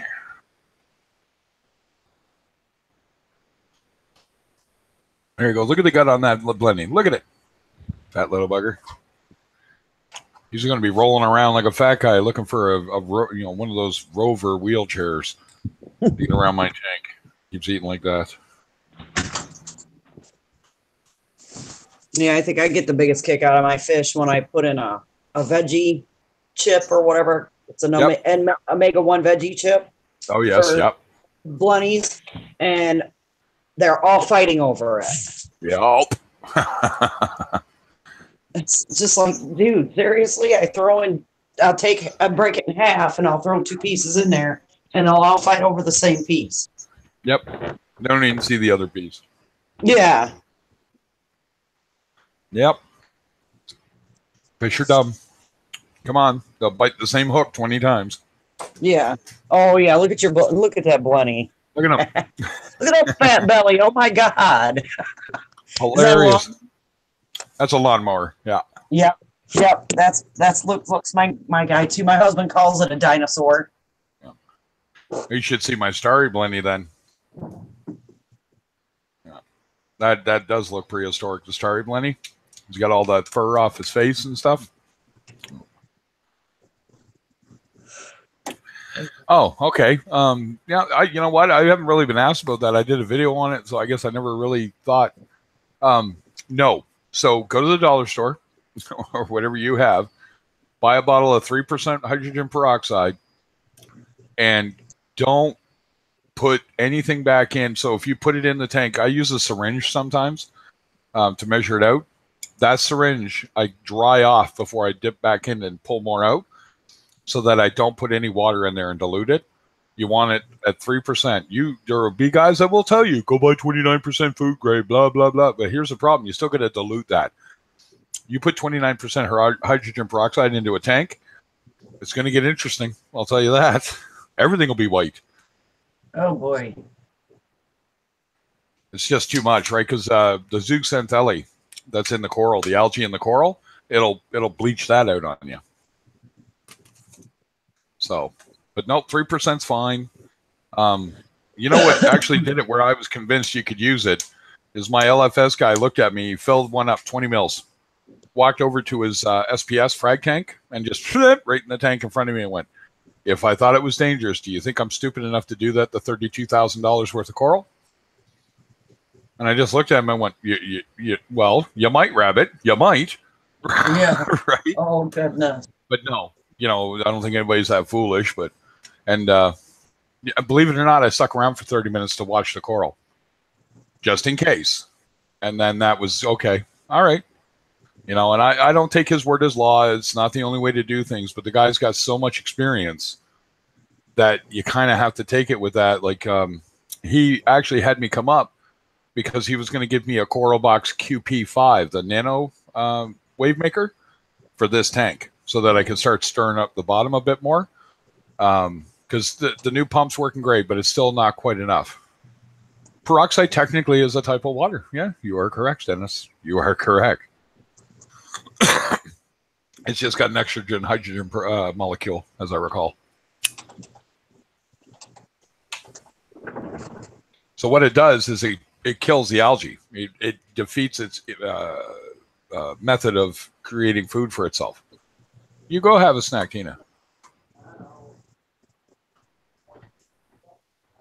Get your munch on. So did Jeeves ever pop in? Did I miss Jeeves in the stream here somehow? Thought I sent him a link. I probably missed him while I was running around like a dumbass.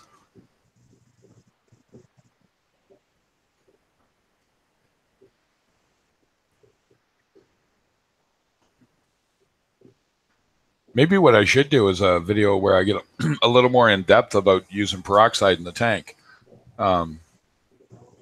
There's one on the red turf algae. I think it's part 2 that I did, Dennis. And if you watch it, you can see me actually directly spray peroxide at a given coral in the tank, trying to stop that what I thought was red turf algae, which turned out to just be a really aggressive strain of like maroon red colored coralline. And it's just invasive, right? So the coral suffers a little, and it literally is quick enough to actually get over the lip of the coral, and then the coral just keeps receding back away from it. So that's what I'm going and putting up with right now, my 120. So hence the tuxedo urchin and maybe another one are going to be going in there to help scrub that back a bit. And then I will restock that tank with coral and whatnot. The wife's looking forward to it because then we're kind of redoing it. Because right now the biggest ones I have in there are very hardy coral, so they can handle it. But anything sensitive like my euphyllias, any SPS would just be wiped out in there. It would just never handle it right now. So, but I'll get there.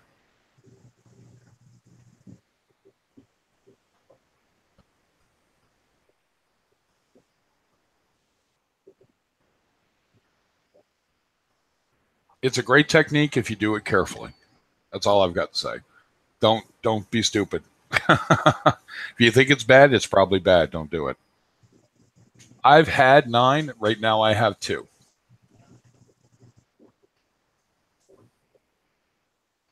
So I've got the 20-gallon you see here with the sump, and I have a 120 with the sump.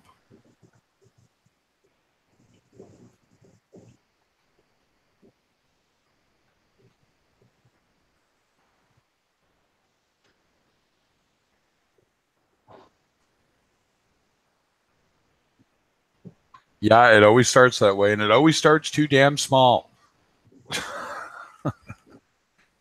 I love the rule of thumb: buy the biggest tank you can afford. Yeah, it'll happen, Tom. I'll watch your video. I think I thumbs up, man. Nice video today, by the way, or the other day, I guess. And where you talked about you and what you were up to, and your merch. Come on, dude. You got to send me some merch. I'm going to have to make some merchandise. That's what I'm going to have to do.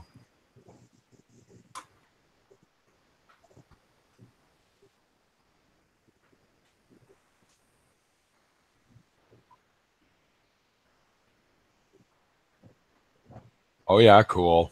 120 is a good size tank, man. That's an excellent size tank.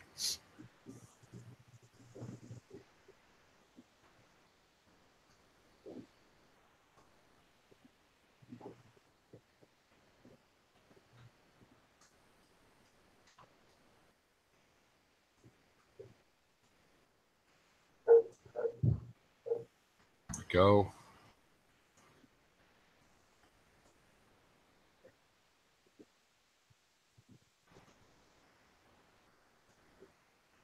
There's a link for you, Dave or Tom, if you want to pop in, or anyone else. And if that doesn't work, let me know. I'll try the other one.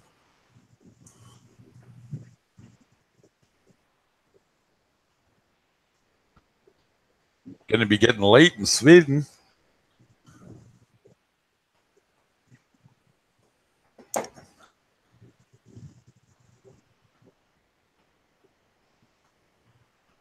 Nothing wrong with that. Taught you something useful anyway. Walking the dog's easy. Back in my day, you didn't even have to worry about picking up the poop. Just figure out where you could make a poop that you didn't have to worry about it. Because like most kids, I didn't like running through a field and getting a foot full of dog crap. You know, that's not fun.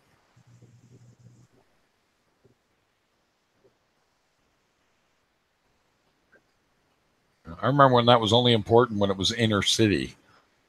Yeah.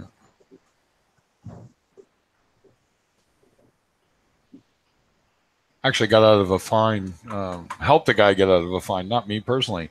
I did animal control in Halifax, Nova Scotia there for a while. And the guy, his argument was kind of off. And I said to him, well, you know what you could say to the judge is, if the dog was just going down the street and pooping, would somebody fine the dog?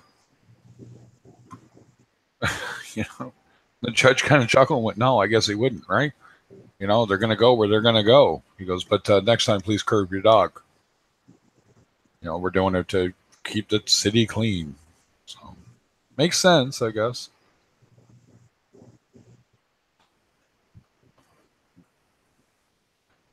So happy that wrasse is doing well. It's my wife's favorite fish, I think, in the whole tank. The Bengi is over on the right side. You can't see him, but he's doing all right. He might come out. He did earlier today. I'll go shut that white light off here in a minute, though. I just turned it on so you guys could see.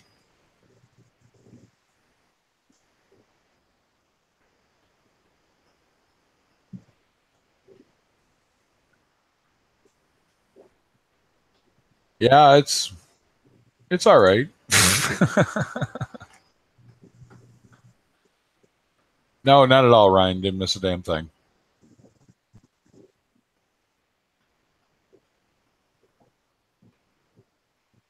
Yep, that's the one right there in the front. The green twig, the green sticks there. And there's one over the left by the rock. You can see it, the main frag that I got. Those ones broke off in the bag. Where'd you go fly fishing in Canada?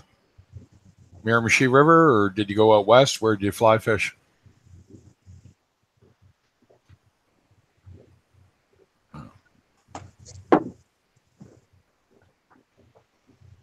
George Bush Sr. actually comes fishing in Canada in New Brunswick, my province, up on the Miramichi River for salmon.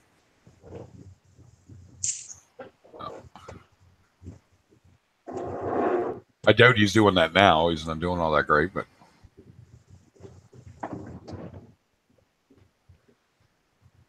you were 7. Oh, there you go. Yeah, there's good fishing in Canada, that's for sure, especially for pike, muskie, and salmon.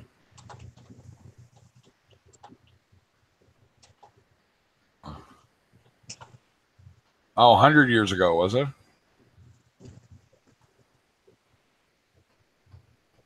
Be Easy. There you go. That's CJ's mug, right? See, Be Easy? Yeah.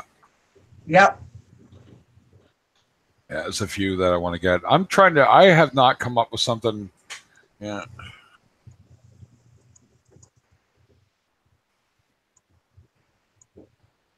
There we go. No.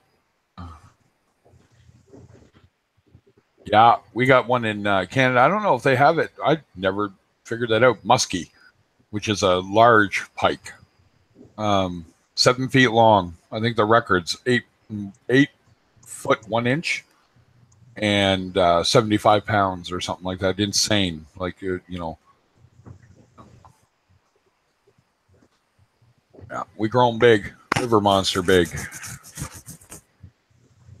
Yeah, not me. Can't go in the water, man. I've told that story. Everybody knows I have an irrational fear of sharks now. The whole world knows. Yeah, I get in a pool and I hear dun.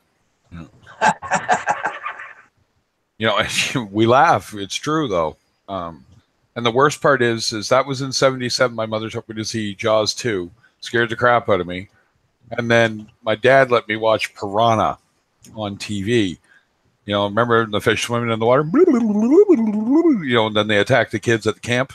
That's a great thing to let a kid watch when he's 8. And now I wouldn't even, they had a hard time getting me to go to the toilet. So Piranha's going to come up and bite it off.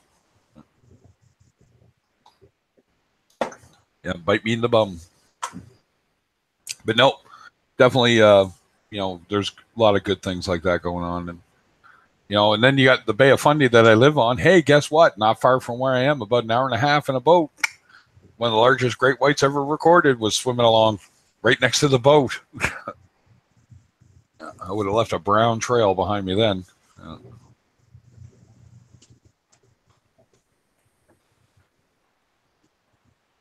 No.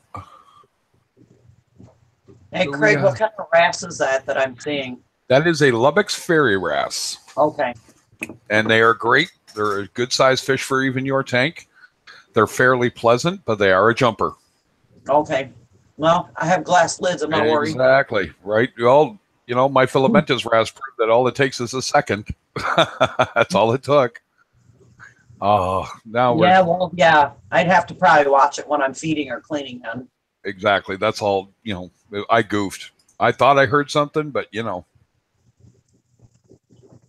Yeah, I've got the Solon fairy wrasse. I like that, too. He's a little character. Yeah, mystery wrasse is my favorite. Saltwater Jeff has one, and he's stunning to look at. He's $200 fish, too. Whoa. Yeah, it's the same thing if you look up a NACO's wrasse. They're not too bad in the States, but up here in Canada, they're almost 300. But a NACO's wrasse, NACOS, NACO's wrasse is absolutely stunning. Yeah. Yeah. But I think the wife wants a Melanoris for the 120, so there's many things that make a fish jump. My cat's pretty good at it. We think my blue tang jumped out of the top of my 120. My 120 sits at 6 feet at the top, almost 6 feet. So it's like 5 foot 10 inches, I think.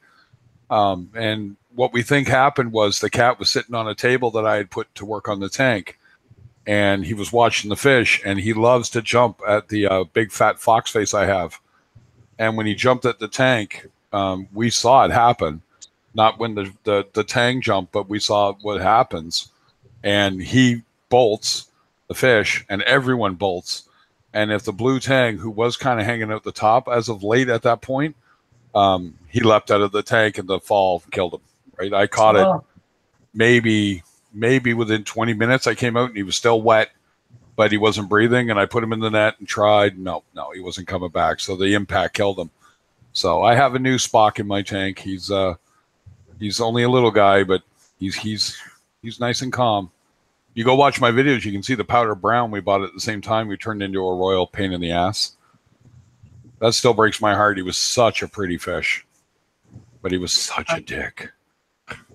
As far as what the Reef just said, he said, what do you think makes fish jump? I don't know, but I do have a Watchman Goby who is a pain in the butt. He like, when I do get him out of the overflow and back into the tank, he's like checking out every single corner of that tank, trying to figure out a way out. And he always ends up in the overflow. So Yeah. now that's jail. Little I think ass they're is just- gonna stay there. Yeah, I think it's just they're suicidal. Yeah. Yeah. I may just take it back to the store and try to Oh, he'll settle in eventually. Is he trade him in or small? something, but it's just it's goofy to keep him in here if he's not gonna stay put in the tank. You got a pistol shrimp to go with him? No, I don't. Maybe try a pistol shrimp with him. Get him a buddy. That's mine's got one, and you know they Yeah, I turn think into a bit they're- of a wiener, but they're not too bad. Yeah, it might have been you telling me that, but I mean, is it okay to have it in there with other shrimp, like my cleaner? Oh yeah, mine walks right in front of him, like daring him to try and kill him, and mine's huge. Oh, okay. Mine's massive, man. He's what 3.5 inches long. His claw now is almost the size of my pinky nail. Oh my Right. So if goodness. he wanted to kill him, he could kill him. And you know what? Welcome to reefing, right? Fish are fish. They kill each other all the time, right? But as a general rule, I guess, just from my experience, with it, yeah, they're pretty mellow. You know, if they're fed well, they don't really actively hunt. Yeah. And actually, Ryan, you are right on the money. That's the other one. Sometimes if your water's a little messed up in the right way, certain fish don't like it. They'll jump, trying to get out.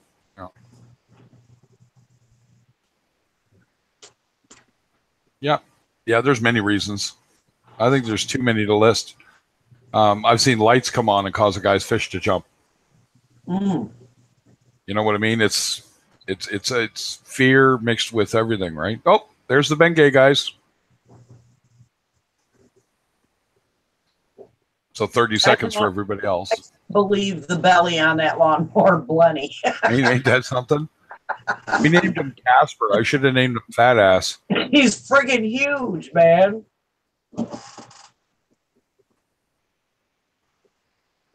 Now, is that just because he's picking on all the algae in that and eating it, or is it Yep, because he's that's it. getting fed some extra goodies too? A little bit of everything, right? So he's going along the sand. He does pick up some of the pellets that hit the bottom, and he's just constantly pecking at the rock. So he's doing what I want, which is he has a fish with a job.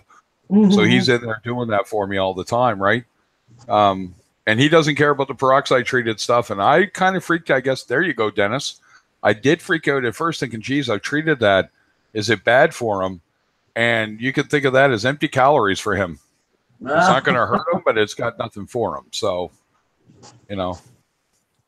And even the wrasse is pecking the rocks and searching for critters. So he's doing a job. And we haven't named that one yet. And we haven't named the Bengay Cardinal yet. The clownfish, my wife has to name the fish. So now I have to name the fish. And the Wyoming white, so the one that's all white is Odo. And the flurry, the one with the dots on her, that's Dax. Like a trill off Deep Space Nine. And I laughed with the wife. I said, you got the wrong couples mixed together, though. Odo was with Kira, and Worf was with Dax. And she's like, yeah, well, I'm not naming the Wyoming white Worf. So, yeah. So one of these days, in the lawnmower Blenny's named Casper because he was so white when we got him, and now he's just fat. So I'm like, yeah. So I call him Mr. Fat Ass. Yeah. Yeah, we call ours Buddy. There you go. He'll come right up to the front of the tank. Like if I'm not paying any attention, he's funny. I'll like feed the fish and then sit down to watch them to eat, and he'll come right up to the front of the glass and just stand on the tippy tip of his little tail with his little face looking at me like, "Hey, lady, Feed me. you forgot? Yeah, where's my veggie chip, bitch?" Yeah. Where is it? Just that look on his face, and I'm like, "All right, Mr. Crumpy Pants, just hold." Yeah. Don't be fooled. Oh, he's hilarious. I He know. cracks me up. My wife was telling me about her feeding the other day while I was away. And I said, there was enough pellets in the tank that made it to the bottom and you watched the mandarin trying to eat them? And she's like, yeah. And I'm like, how many pellets did you put in the tank? Oh, And she, oh, she feeds so rare, it's not a big deal, but she gets it. Like, she's like, what, you're so mean, you barely feed them. Uh, And I'm like, well, the tank doesn't need to be fed that much. Fish don't get to eat every day in the wild. The lawnmower blenny's named Casper. Like, as in Casper the Friendly Ghost.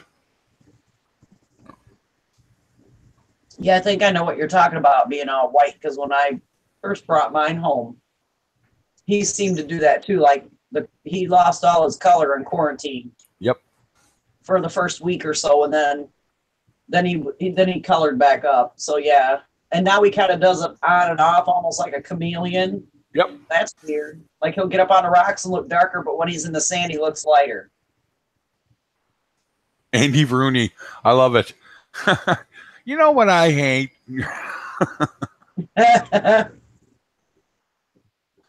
I have pictures, Dennis, of my young male who's now he's about 20 pounds now. There's that Bengay again, out and about, looking for food, I'm sure. Well, you better get in and eat next time I feed the tank, you knob. I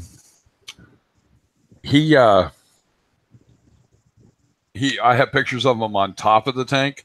I have pictures of him on the ledge near my tank. I have pictures of him leaping at my tank. He's actively at it. And then my female, who's my cat, to be honest, right? Nobody else can really touch her. I've caught her. So she tries to play all innocent about it when I'm around, but I know she tries to get at the tanks. And she'll leap at the tank. So we've set it up for the most part that they really can't get at the tank directly. So I don't care if they're going to get on top, but I really wish my male would stop trying to climb on my lights, because they're only hung. So, his weight is a little more than I've set the clips up for. So I'm actually going to get some new carabiner clips versus the ones I'm using, so they're a little stronger, right? Because the aircraft wire can hold them up, no problem. But those clips, I constantly look, and it's like the light's tilted and one of the clips is bent. Thanks, buddy. Way to try destroy $500 worth of lighting. Oh boy. Yeah, see, now we're downstairs and we pretty much keep the baby gate so that we keep the little dogs from, because I've got 3 toy poodles and then we have a standard. Yep. And I try to keep them off the carpeting in case they have any kind of accidents. So they're not allowed down here unless I literally pick one up and bring them down here. Now, Abby Dabs will sit in my lap and just sit there and watch the fish and not do anything. Just sit there and watch. Lukey sits in my lap and cries because he wants to get at the tank. I'm like, no. You sit here and watch it, man. Yeah, you want in there for 5 seconds till you're in there. Yeah, snack time. I'm like, no, not your food. No. And Max, he could go out. He just like, whatever. He turns his like, I don't even see what he's too good to look at the tank. Yeah.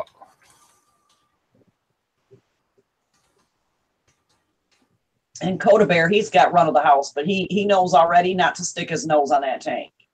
All I got to do is go, and he backs right off. He'll sit down and watch it. But cool. I tried to teach him that one on my other tank, because every time I go to sit down or whatever, he see nose prints on it. So yeah, we taught him real early not to be putting his nose on the tanks. Chances are your cat's thinking, what does that fish taste like? Yeah, no. No cats here. Well, it's nice to see the Bengay out and about, being all chill. How do you like that one? I love Bengay Cardinals. They're so mellow. Anyway, the one in my main tank's a pajama, and he's so mellow. We call them the dude.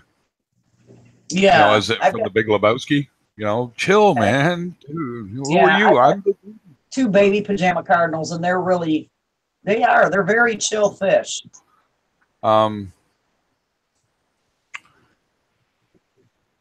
Yellow flanked wrasse. Oh yeah, I've probably seen just about every wrasse except for the green chorus in person. Oh. I've seen a Scots fairy wrasse. Go look that up, guys.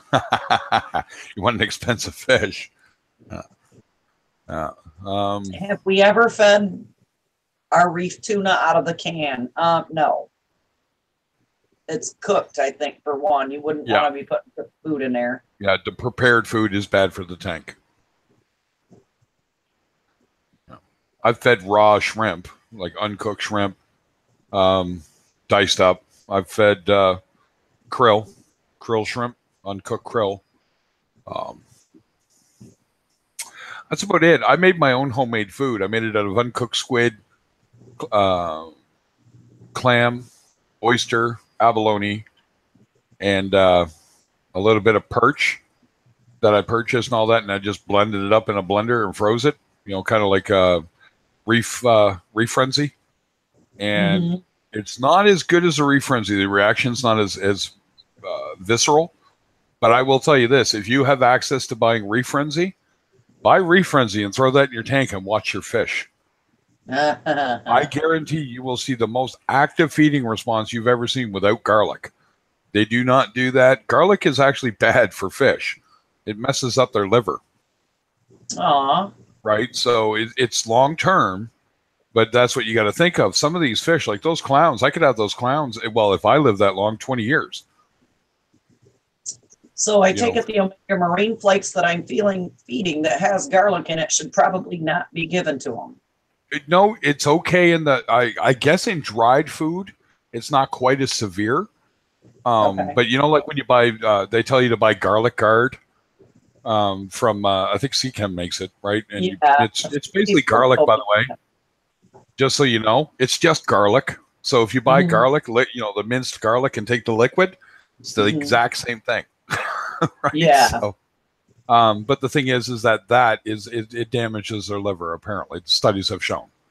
Aw. Right. You know, so it's official. So I mean, if you're trying to get a sick fish to eat, I guess that's better than not eating. But I Yeah. tend to keep garlic to a minimum. I've used it, but very sparingly, just because. Where did I hit that thread? I'll have to link that up sometime. But that was really interesting. Mike Paletta is the one that said that he read about it and he stopped really kind of nailing them with it too. Oh yeah, clean that coral. Come on, buddy. Clean the coral. I love how they aggressively go after it too. Like they're Oh, just yeah. gonna chomp that like that. You know what I always wonder when you dose Animated. vodka, do fish get drunk? Do what? So I don't know if you know anything about carbon dosing, Tina, but Oh, I Um, don't. I heard a little bit. Just, Yeah. you know, from listening.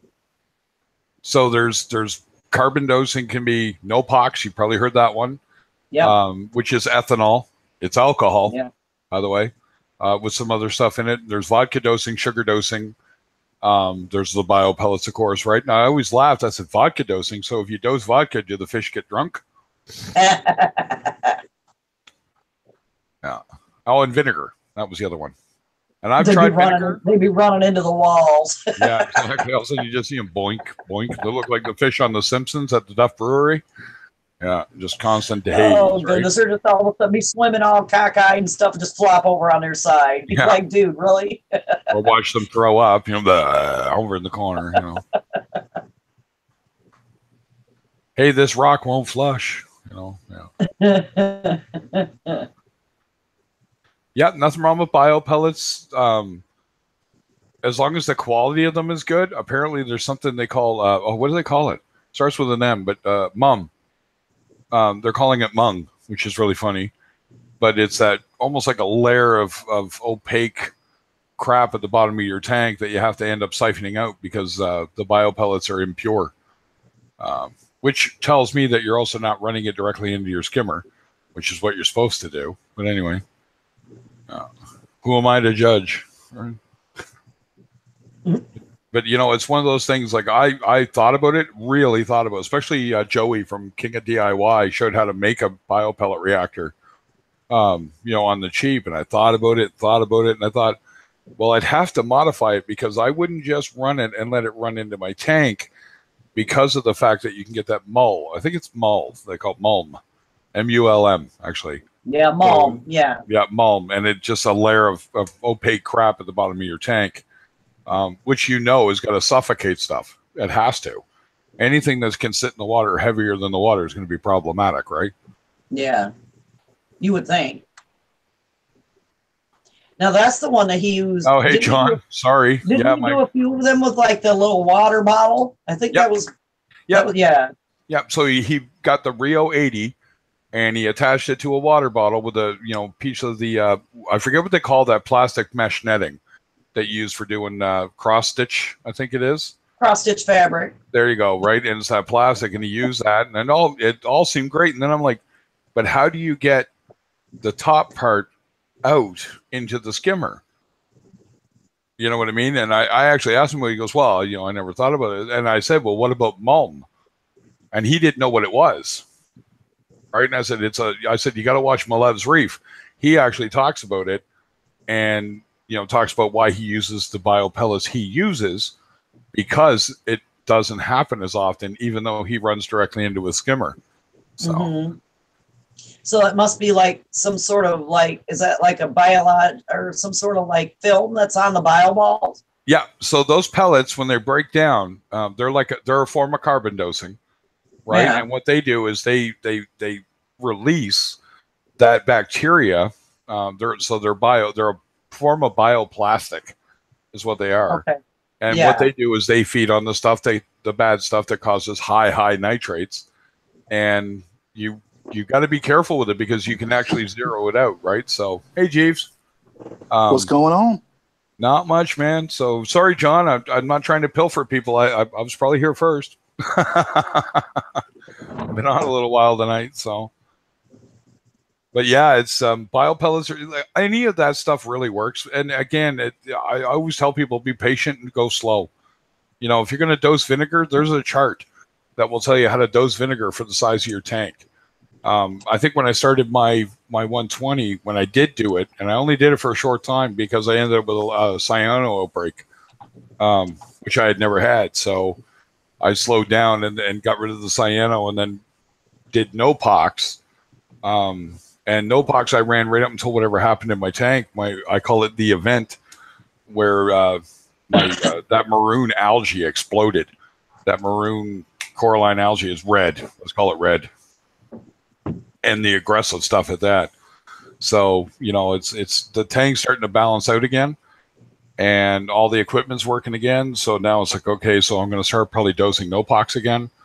But my nitrates, even now in my 120 are only, 20 I got. So my nitrates aren't high. My phosphates are almost undetectable.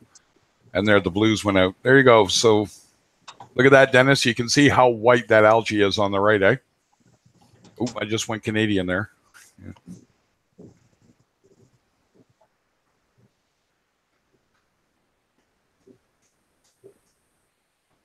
And you can see how green it is on the left. Yeah. So there's hydrogen peroxide treatment on the right, non-hydrogen peroxide treatment on the left.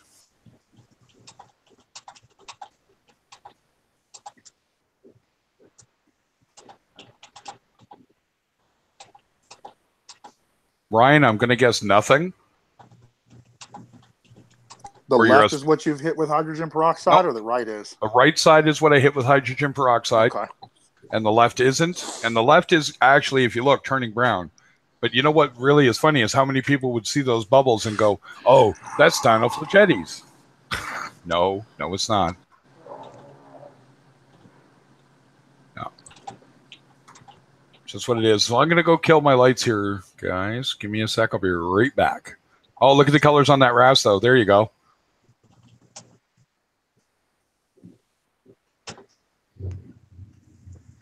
My God, he's pretty. Clowns aren't half bad either.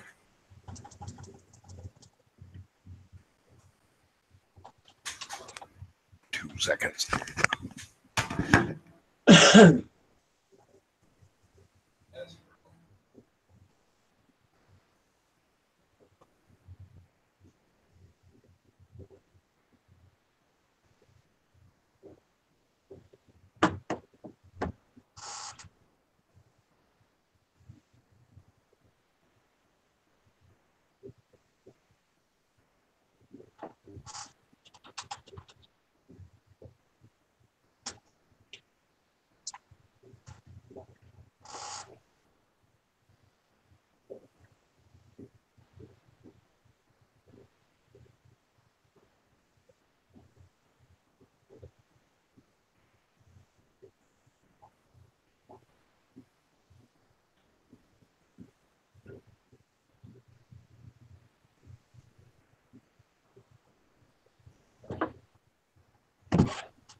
All right. Sorry about that, guys. There, just had to change it over, put it back in there. Blah blah blah blah blah. All right. So, well, thank you, John. I appreciate any subs. Actually, I'm closing in on 100 subs, folks. I'm just pumped. Okay, John's Reef Tank says, Tina, I feel betrayed. Why? Because you're probably not over in his stream or something. Well, I'm not getting any notifications. I'm sorry. I don't know what I did, Ryan. I guess some people just don't like my attitude. I don't know. It's just because you're from north of the border. That's what it is. Oh, fucking Canadian trying to tell us how to fucking do it down here, man. 4 thumbs down. Wow, really? Yeah. Well, you'd be surprised. I'm not even going to comment on that. It's still attention.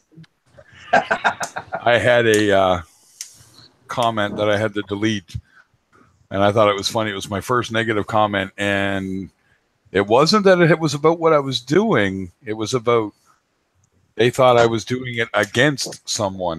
And I'm like, what? No, not at all. But anyway, it was just kind of funny. I'm like, well, I'll remove that because, one, that's just hate speech, whether you like it or not, buddy. So. My thing is, if you're going to thumbs down my stuff, at least have the nerve / decency to tell me why you're doing it. Yep, exactly. Yeah. You know, but by the same token, if you thumbs up, you know, give me comments of what you like and tell me, because that's my thing, you know. I'm about where you are right now, Craig, and, you know, I don't want to get monetized. I don't care. Nope. You know, I don't need the money. I want it because I'm newer to this. And for me, if I have 10 people that follow me and they see my video, that's 10 other sets of eyes on what I'm doing. If I have 1,000, well, that's 1,000 people that somebody might say, hey, you might want to watch this because such and such happened to me, you know, or try this, or somebody watched you and realized they were doing something wrong and fixed it without even talking to you. You know what I mean? That's all I want. I want to give information that I've been through ick, and me and Steve Roddertube there, big discussions on ick. He's written a book on it, and I'm sitting there going, I have some issues. Right? Like, there's things you're wrong about there scientifically, bud. But is he right overall? I'd absolutely tell him he is. You know what I mean? There's no negative comment or anything to be had. Hey, Deathmage, it's more, you got to remember that ick has a life cycle, and it's not magic. There's no magic involved to ick. My brother's fighting it right now. Man. So it's funny because I told him, and Deathmage is there. Speaking of, she knows because she doesn't live far from me, so she knows the shop. I'm not going to say the name of it. The shop we were talking about the other night. So my brother got a blue hippo tang from them, little bitty one. I mean, like 1.25 inches long. And sure enough, within 2 days, the fish was dead and had ick all over it. And now all of his fish have ick. And I told him not to buy fish from that store because I don't care for their tanks. Yep. I buy corals from them. I wouldn't buy fish from them. And you know what's worse? You say you'd buy corals from them, but guess where ick hides? Well, I mean, I dip all my corals in Coral RX. You didn't get luck with that. Oh, really? Nope. I hate to tell you. The thing is, their systems are separated. You know, all their corals are on one system. All their no fish. Yeah, that's what I was just going to ask. If the fish are separated, then that doesn't matter. Okay. Yeah, no fish in their frag tanks, but their fish tanks. To me, I've seen a lot of what I think are negatives. Deathmage says she hasn't seen it. You know, so maybe it's different days. I noticed it's on certain days it seems bad. The couple times I've gone in there. But he's bought all his other fish from this one guy who's a marine biologist and used to run the mixed reef tank at the public aquarium here. Okay. Except that one tang, and he did not get ick until he bought that one hippo tang because they had them for like whatever it was, $45. Yeah. And now he's had to set up a quarantine. So my LFS guy holds my fish for me in a separate system. and then I have them put them in. Yeah. Usually at about the 6-week mark, I'll tell them, then add them to the system, right? And I want to see if they break out, because you don't know if his tank has ick. You know what I mean? Whatnot. And then if they've been in that tank for a week and nothing's shown up, when they come to mine, I just go through my acclimation and my treatment. And I've been very fortunate with him that I have that option and ability. But if I were to go to anyone else, Moncton, anyway, I would never, ever put that fish straight in my system. Yeah. Ever. No way. Because my ick outbreak, I can tell you exactly where it came from. So I think it's interesting that everyone talks about ick so much. Honestly, ick isn't really that bad. It's not a huge killer.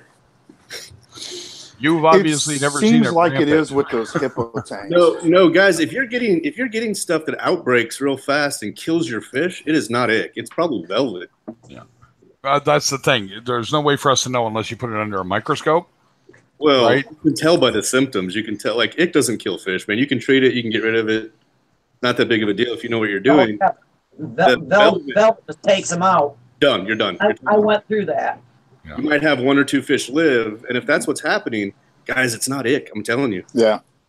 Well, see, like my brother's system, it was that hippo tang was probably already sick. Yep.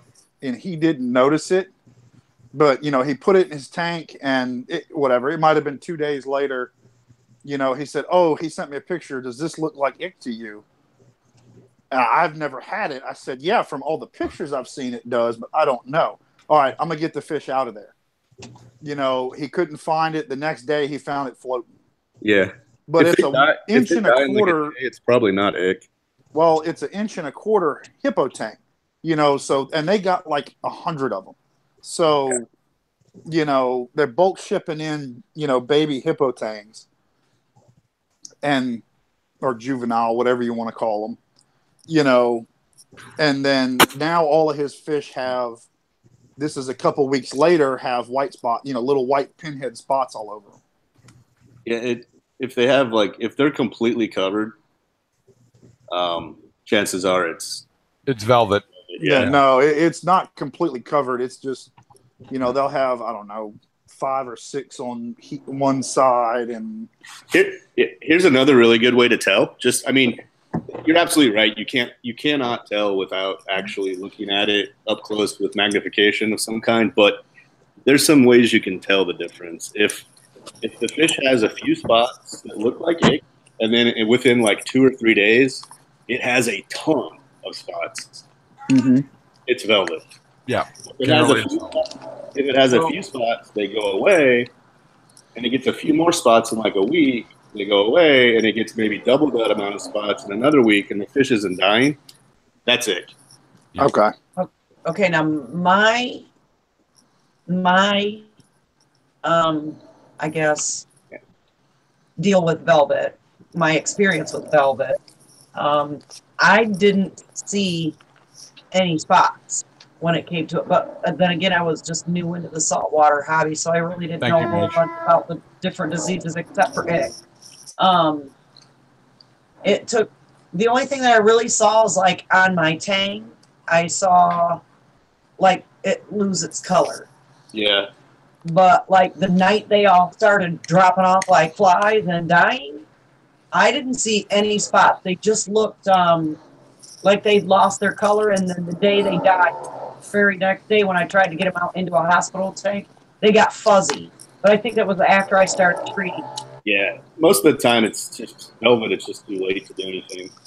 If you see it, it's too late. The life cycle's so fast. It's within I think it's like 3 days this thing's done. They completely reproduce, and they reproduce so much more prolifically than ick does. That it's just the only way to beat it is just go fallow. Yeah, and the thing is, I don't ever want to go through. I don't ever want to go through velvet like that again. Never. I won't ever not quarantine a tank. I'm right there with you, Stina. It's absolutely depressing. who's got a rhino in the back? I'll mute it. No, this is Doc is creepy. Sounds like somebody's got a dog snoring or something. Hey, Craig, I was wondering if I had to have a coffee to get in this thing, man. It says coffee chat. Yeah, no, you can drink whatever you want as long as you're not drunk and being a goof. Cocoa. Oh, In nice. my boozy mug. Yeah, it's my tank. The guy who built the stand for my tank, the ledge, he calls it the beer ledge. So pumping the CJ. Yeah, be easy. You know what? It was funny. Somebody asked me why I named the channel Reefer Madness. I said wanted to make fun of stoners because that's always fun. But the other reason is I couldn't call it my fucking reef tank. You know what I mean? Because we've all been there, right? And that's just it. And Ryan, you're right. If it's velvet, it's going to be hours. Less than 24 hours, your fish will start to drop off. If it's ick, you'll know. Ick, just the fish will have to live with it. And hopefully it doesn't get succumb because it's a humongous outbreak. So if you go a week or 2 weeks and all of a sudden, poof, they're covered. That's ick. If it started off with a couple of spots and then it went to that, and that's your own fault for not doing something about it, right? So, yeah. I'm right there with you, Tina. I've been through all these things, and velvet. I feel like I've been doing this for a really long time and been buying and dealing with fish for years, and I've kind of always been in the same geographical location, and I feel like velvet has just been a thing in the last 18 months or so. Like, it's really common now. Yeah. And I think my mistake, just so that most of my fish, I know where my mistake was. And it was getting all of my fish basically from one source. But then I ended up going to MV Pets and I saw something else there that I wanted.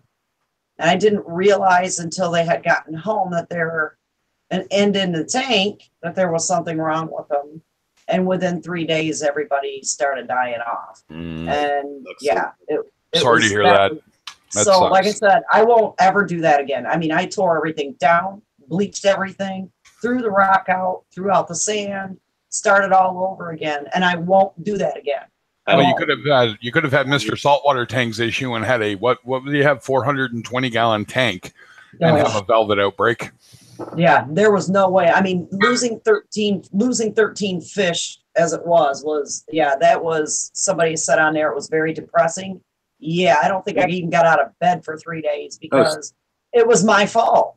Whatever I did, it was my fault. And that I was just getting into the hobby. And then after everybody started dying, they were just like, well, do you have a quarantine tank? Have you done this? Have you done, what the hell is a quarantine tank? Yeah. Because with freshwater fish, I've never ever had to do that. I've never quarantined. I'm not sure if you have to, but you could also treat freshwater tanks with medications that you can't do really with the saltwater tank. No, it's much different. It's a different form. Yeah. Green ick and freshwater ick are two different species. Well, and I'm finding that out. Well, I haven't had ick. Tried some wood and knock on it. Yeah. Since I started quarantining, and I haven't had any more velvet outbreaks, and it's been 6 months.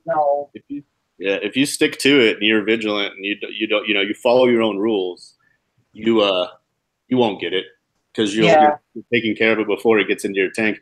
Now, if you want me to make you feel better about your velvet outbreak, the first time I got it, so there you go. I've already had it more than once. The first time I got it, I lost like a 6-inch Harlequin tusk. Okay, you can go ahead and put value on that. It was one of the nice ones. Yep. I lost a 6-inch what? You cut out for me. Harlequin a tusk. Oh. So $500 fish. It's a beautiful fish. Yeah, that is a beautiful fish. Full grown, bigger than the size of my hand, emperor angel that I grew from a baby. Oh. Yeah. Also, I'd have probably quit at that point. Yeah, I was very close to it, right? So I was about to pack it in. And then there were some other ones those were probably the two most expensive fish if we want to put a dollar value on them. But there were a lot more that I was emotionally attached to that I had just had for years. So I did everything you're supposed to do, right? I've got quarantine tanks that are away from the display tank. They're in different rooms. trying to prevent all the aerosol transmission, all that. Mm-hmm. I waited long time, longer than you're supposed to. I think 3 months, 3.5 months, just to be damn sure. And then I put my fish back in that I had left.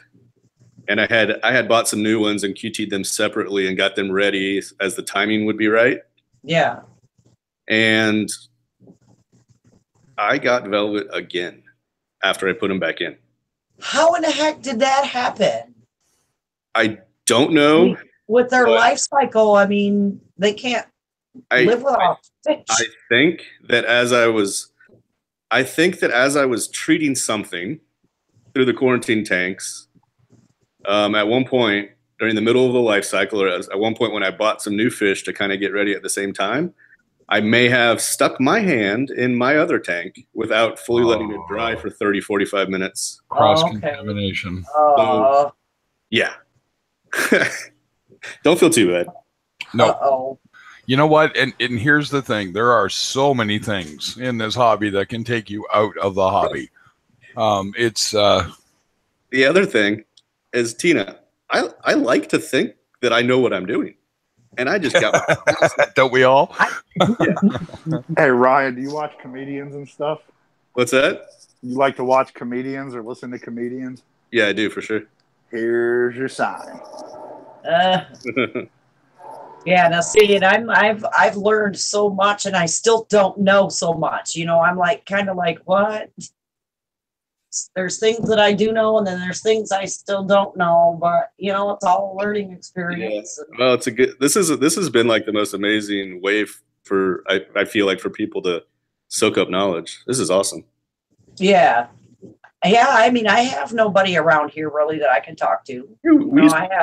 I've got my local fish store, but then you've got the same thing like you do here. You got 10 different people telling you 10 different things, or it's just like, what? You know, my head can't hold it all. It's like, I got a little head, y'all. Yeah, we just don't soak it in. Magazines.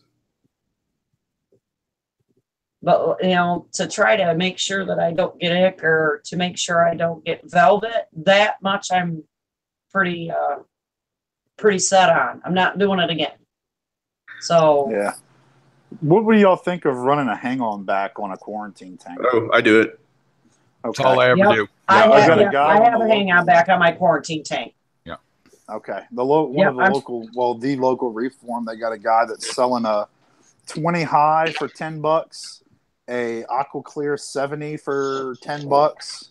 So I'm thinking about picking both of those up. I messaged him. Do it. Yeah, perfect. Do it. For a Perfect quarantine size. I just got a free 29 gallon, so a 36 by 12 by 16 or whatever. And I've already gotten rid of tanks that size, but I got it for free. I'm going to show. I think it's either Melanie or somebody asked me to show how I clean a tank, and I was thinking, well, I'll do it. I'll make a video of how I clean out tanks because I use Barkeeper's Friend. I'm just ripping off Joey, King of DIY. Right? Oh, interesting. Right? He showed how to do it, and all it is it's oxalic acid, right? Barkeeper's Friend, right? It's like a mild Comet, so it doesn't have the chemicals of Comet, no ammonia, none of that stuff, but it still eats all the crap off, so you can soak it. Food safe. Right. So the trick is that you clean it out, rinse it out, dry it out, and then I can inspect the seals, and I'll do that in my tub because I don't need a leak in my house like I need a hole in my head. I've done that, thanks. I win. I'm probably the only guy in here who dumped 55 gallons of fresh water while he slept, and I lived on the 3rd floor. And I can see the damage in my own kitchen from that because I'm now in the basement.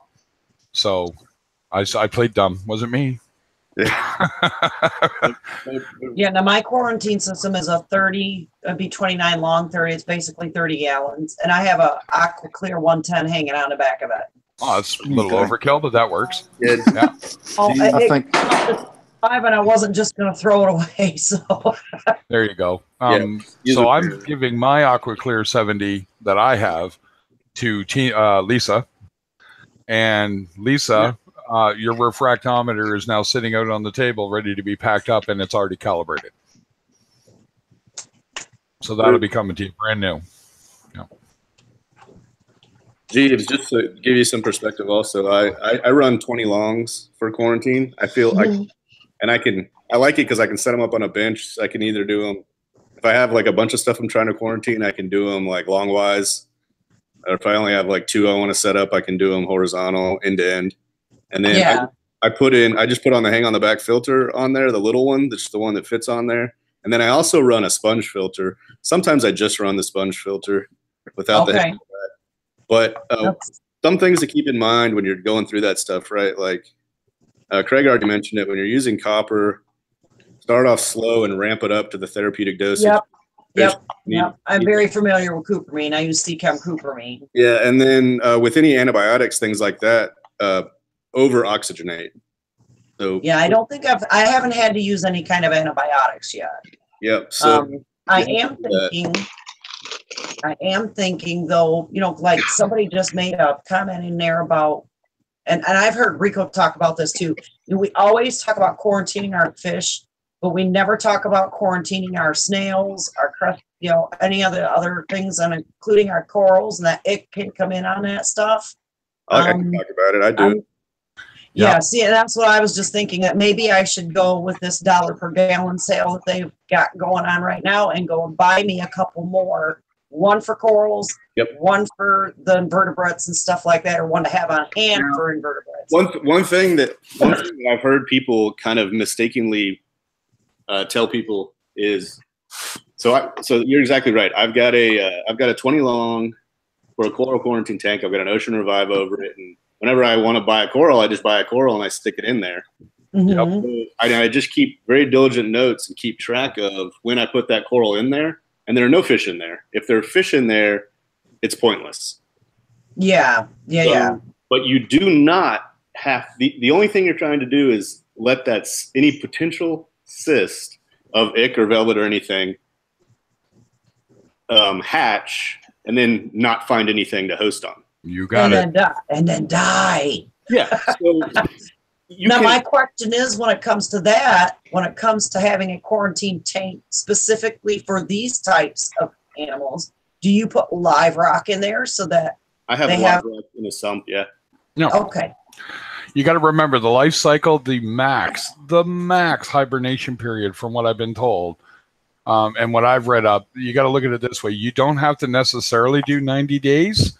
And what you can do, just from what I've learned, kind of tricks from other guys about it. So when you get your quarantine tank that you're going to put your inverts and your corals into, and I'm going to get a low boy for that, just for that purpose, right? Is to you feed the tank a little bit of the, oh guys, help me out here, mysis, the oil, right? And it's kind of like you're feeding it. And sometimes another guy said to take a cup or two of your tank water that the fish are, pooping and peeing in, and trick the ick into thinking that there's a food source, right? But that's okay. Right. To make them come out of hiding. Right. So they break their cyst. They all come out. They have 7 hours. That's it. Once they're out and they're in the trophin stage, they have 7 hours to find a food source. So if they don't find one, they're dead. Yep. Okay. Some other interesting things to keep in mind too, like I learned a lot of new things about this when I was fallow with velvet, right? Like I'm like, I want to do something with my tank. Can I put snails in? Can I put any? So if you keep really diligent notes and you say, hey, like I'll buy like 30 hermit crabs and 30 snails at a time, I'll stick them in there. Then I say I bought this type of 30 snails, and then in 76 days or 90 days, and I can take those out. You can add stuff. You can add other inverts and corals and things to that during that same tank during that same timeline, and everything is on its own timeline. Mm-hmm. So I've mistakenly heard people say that if you add something, you got to reset the clock. Well, that's just nope. The other thing that's really interesting is anything that molts, as soon as it sheds its exoskeleton, like a shrimp or a crab or something, you could pull it out and put it in the tank. Baby's good to go. Yeah, that's what I would think too, because it's shedding off the exoskeleton where it would be hooked to. Exactly. Correct. Yep. The other one last thing that I thought was super interesting is it's starfish and sea urchins can't connect. The cysts can't stick to them. Nope, not at No, all. because they're echinoderms and You got it. There you go. Yeah. So really, all you have to do with those is give them a good rinse with some salt water, and do your Okay, now normal stuff. what are we talking about? I think I missed part of it, went out. Any kind of sea star or urchin, an echinoderm. Okay. So for instance, like I had an algae problem. Once all my algae eating fish died from velvet, I didn't have it. I didn't have anything in the tank to keep the algae growing, right? I'm like, well, crap. I need to get something to eat the algae. So I figured I could get urchins. Yeah, urchins help. Whatever snails, and it's really weird. I tried to explain to somebody once that we attack the ick of the fish, with the fish, and nobody thinks about the life cycle. They think sand, rock, but you don't think about a frag plug or equipment. Certain equipment, the pieces that if they're hang on the back, guess what? It's on that equipment. Right? Yeah. It doesn't really care as long as it can insist on it. It's a rough surface. It will do it. Well, So one thing I was wondering is how long does it take to die like without water? if it's out of water, Yeah. now, oh man, that's all up in the air. I have read very contradictory stuff on that because nobody's really studied cryptocarrion in a big way since the 70s, Of course, there's not any evidence. right? So there's it's all anecdotal. Now, I will tell you this. Let's take Aptasia as a lesson here. We've all dealt with that. We all know what a bugger that is just to deal with. I know a guy who took his rock out of his tank, put it in muriatic acid, rinsed it in his driveway with a pressure hose, put it back in, re-cured it, put it into a tank. Nothing is in this tank. He never put a thing in it. Guess what was still on the rock? That stupid ass Aptasia. That Aptasia was still there. Go Oh figure my- that one out. I'd have to Right? kill it. Oh, my I didn't Lord. believe him. Blow I it up. absolutely did not believe him until he did a second round. And guess what? Still on the rock. So he just trashed the rock. Yeah, I'd blow it up. Now, don't get me wrong. I've dealt with Aptasia. I've done videos about digging it out. If you have one or two and you can get the rock out, just dig it off the rock, drill it out. Right? Yeah. Don't mess around and rinse off that rock and then put it back. Oh, that reminds me. I've got a Majano, whatever he says, like the little bastard cousin of Aptasia. Mahanos. Yeah, Mahano. I've got one of those that's like it looks almost identical to one of those zoanthids that it's like kind of embedded in between. Yep. And I got some Aptasia X, and I wanted to try to do that, but I just haven't got around to it. I need to do that before it starts multiplying. I want to get the laser. I think there would be Oh, something man. deeply satisfying about nuking them. Oh yeah, it would be. I looked into it. You could get it for like $100. Yeah, they're down that low now. Yeah, we know who played with a magnifying glass as a kid. that's right. Be me, right? I was just thinking though. Think about that. Like, yeah, aren't the things around it going to get extra hot for a brief period of time? Apparently, No. are Have all you ever corals played with those toxic? high-powered lasers? No, but I kind of want to real bad. They will burn one spot on your skin, and that's it. Really? Yep. Yeah, it's not. It doesn't radiate. All right.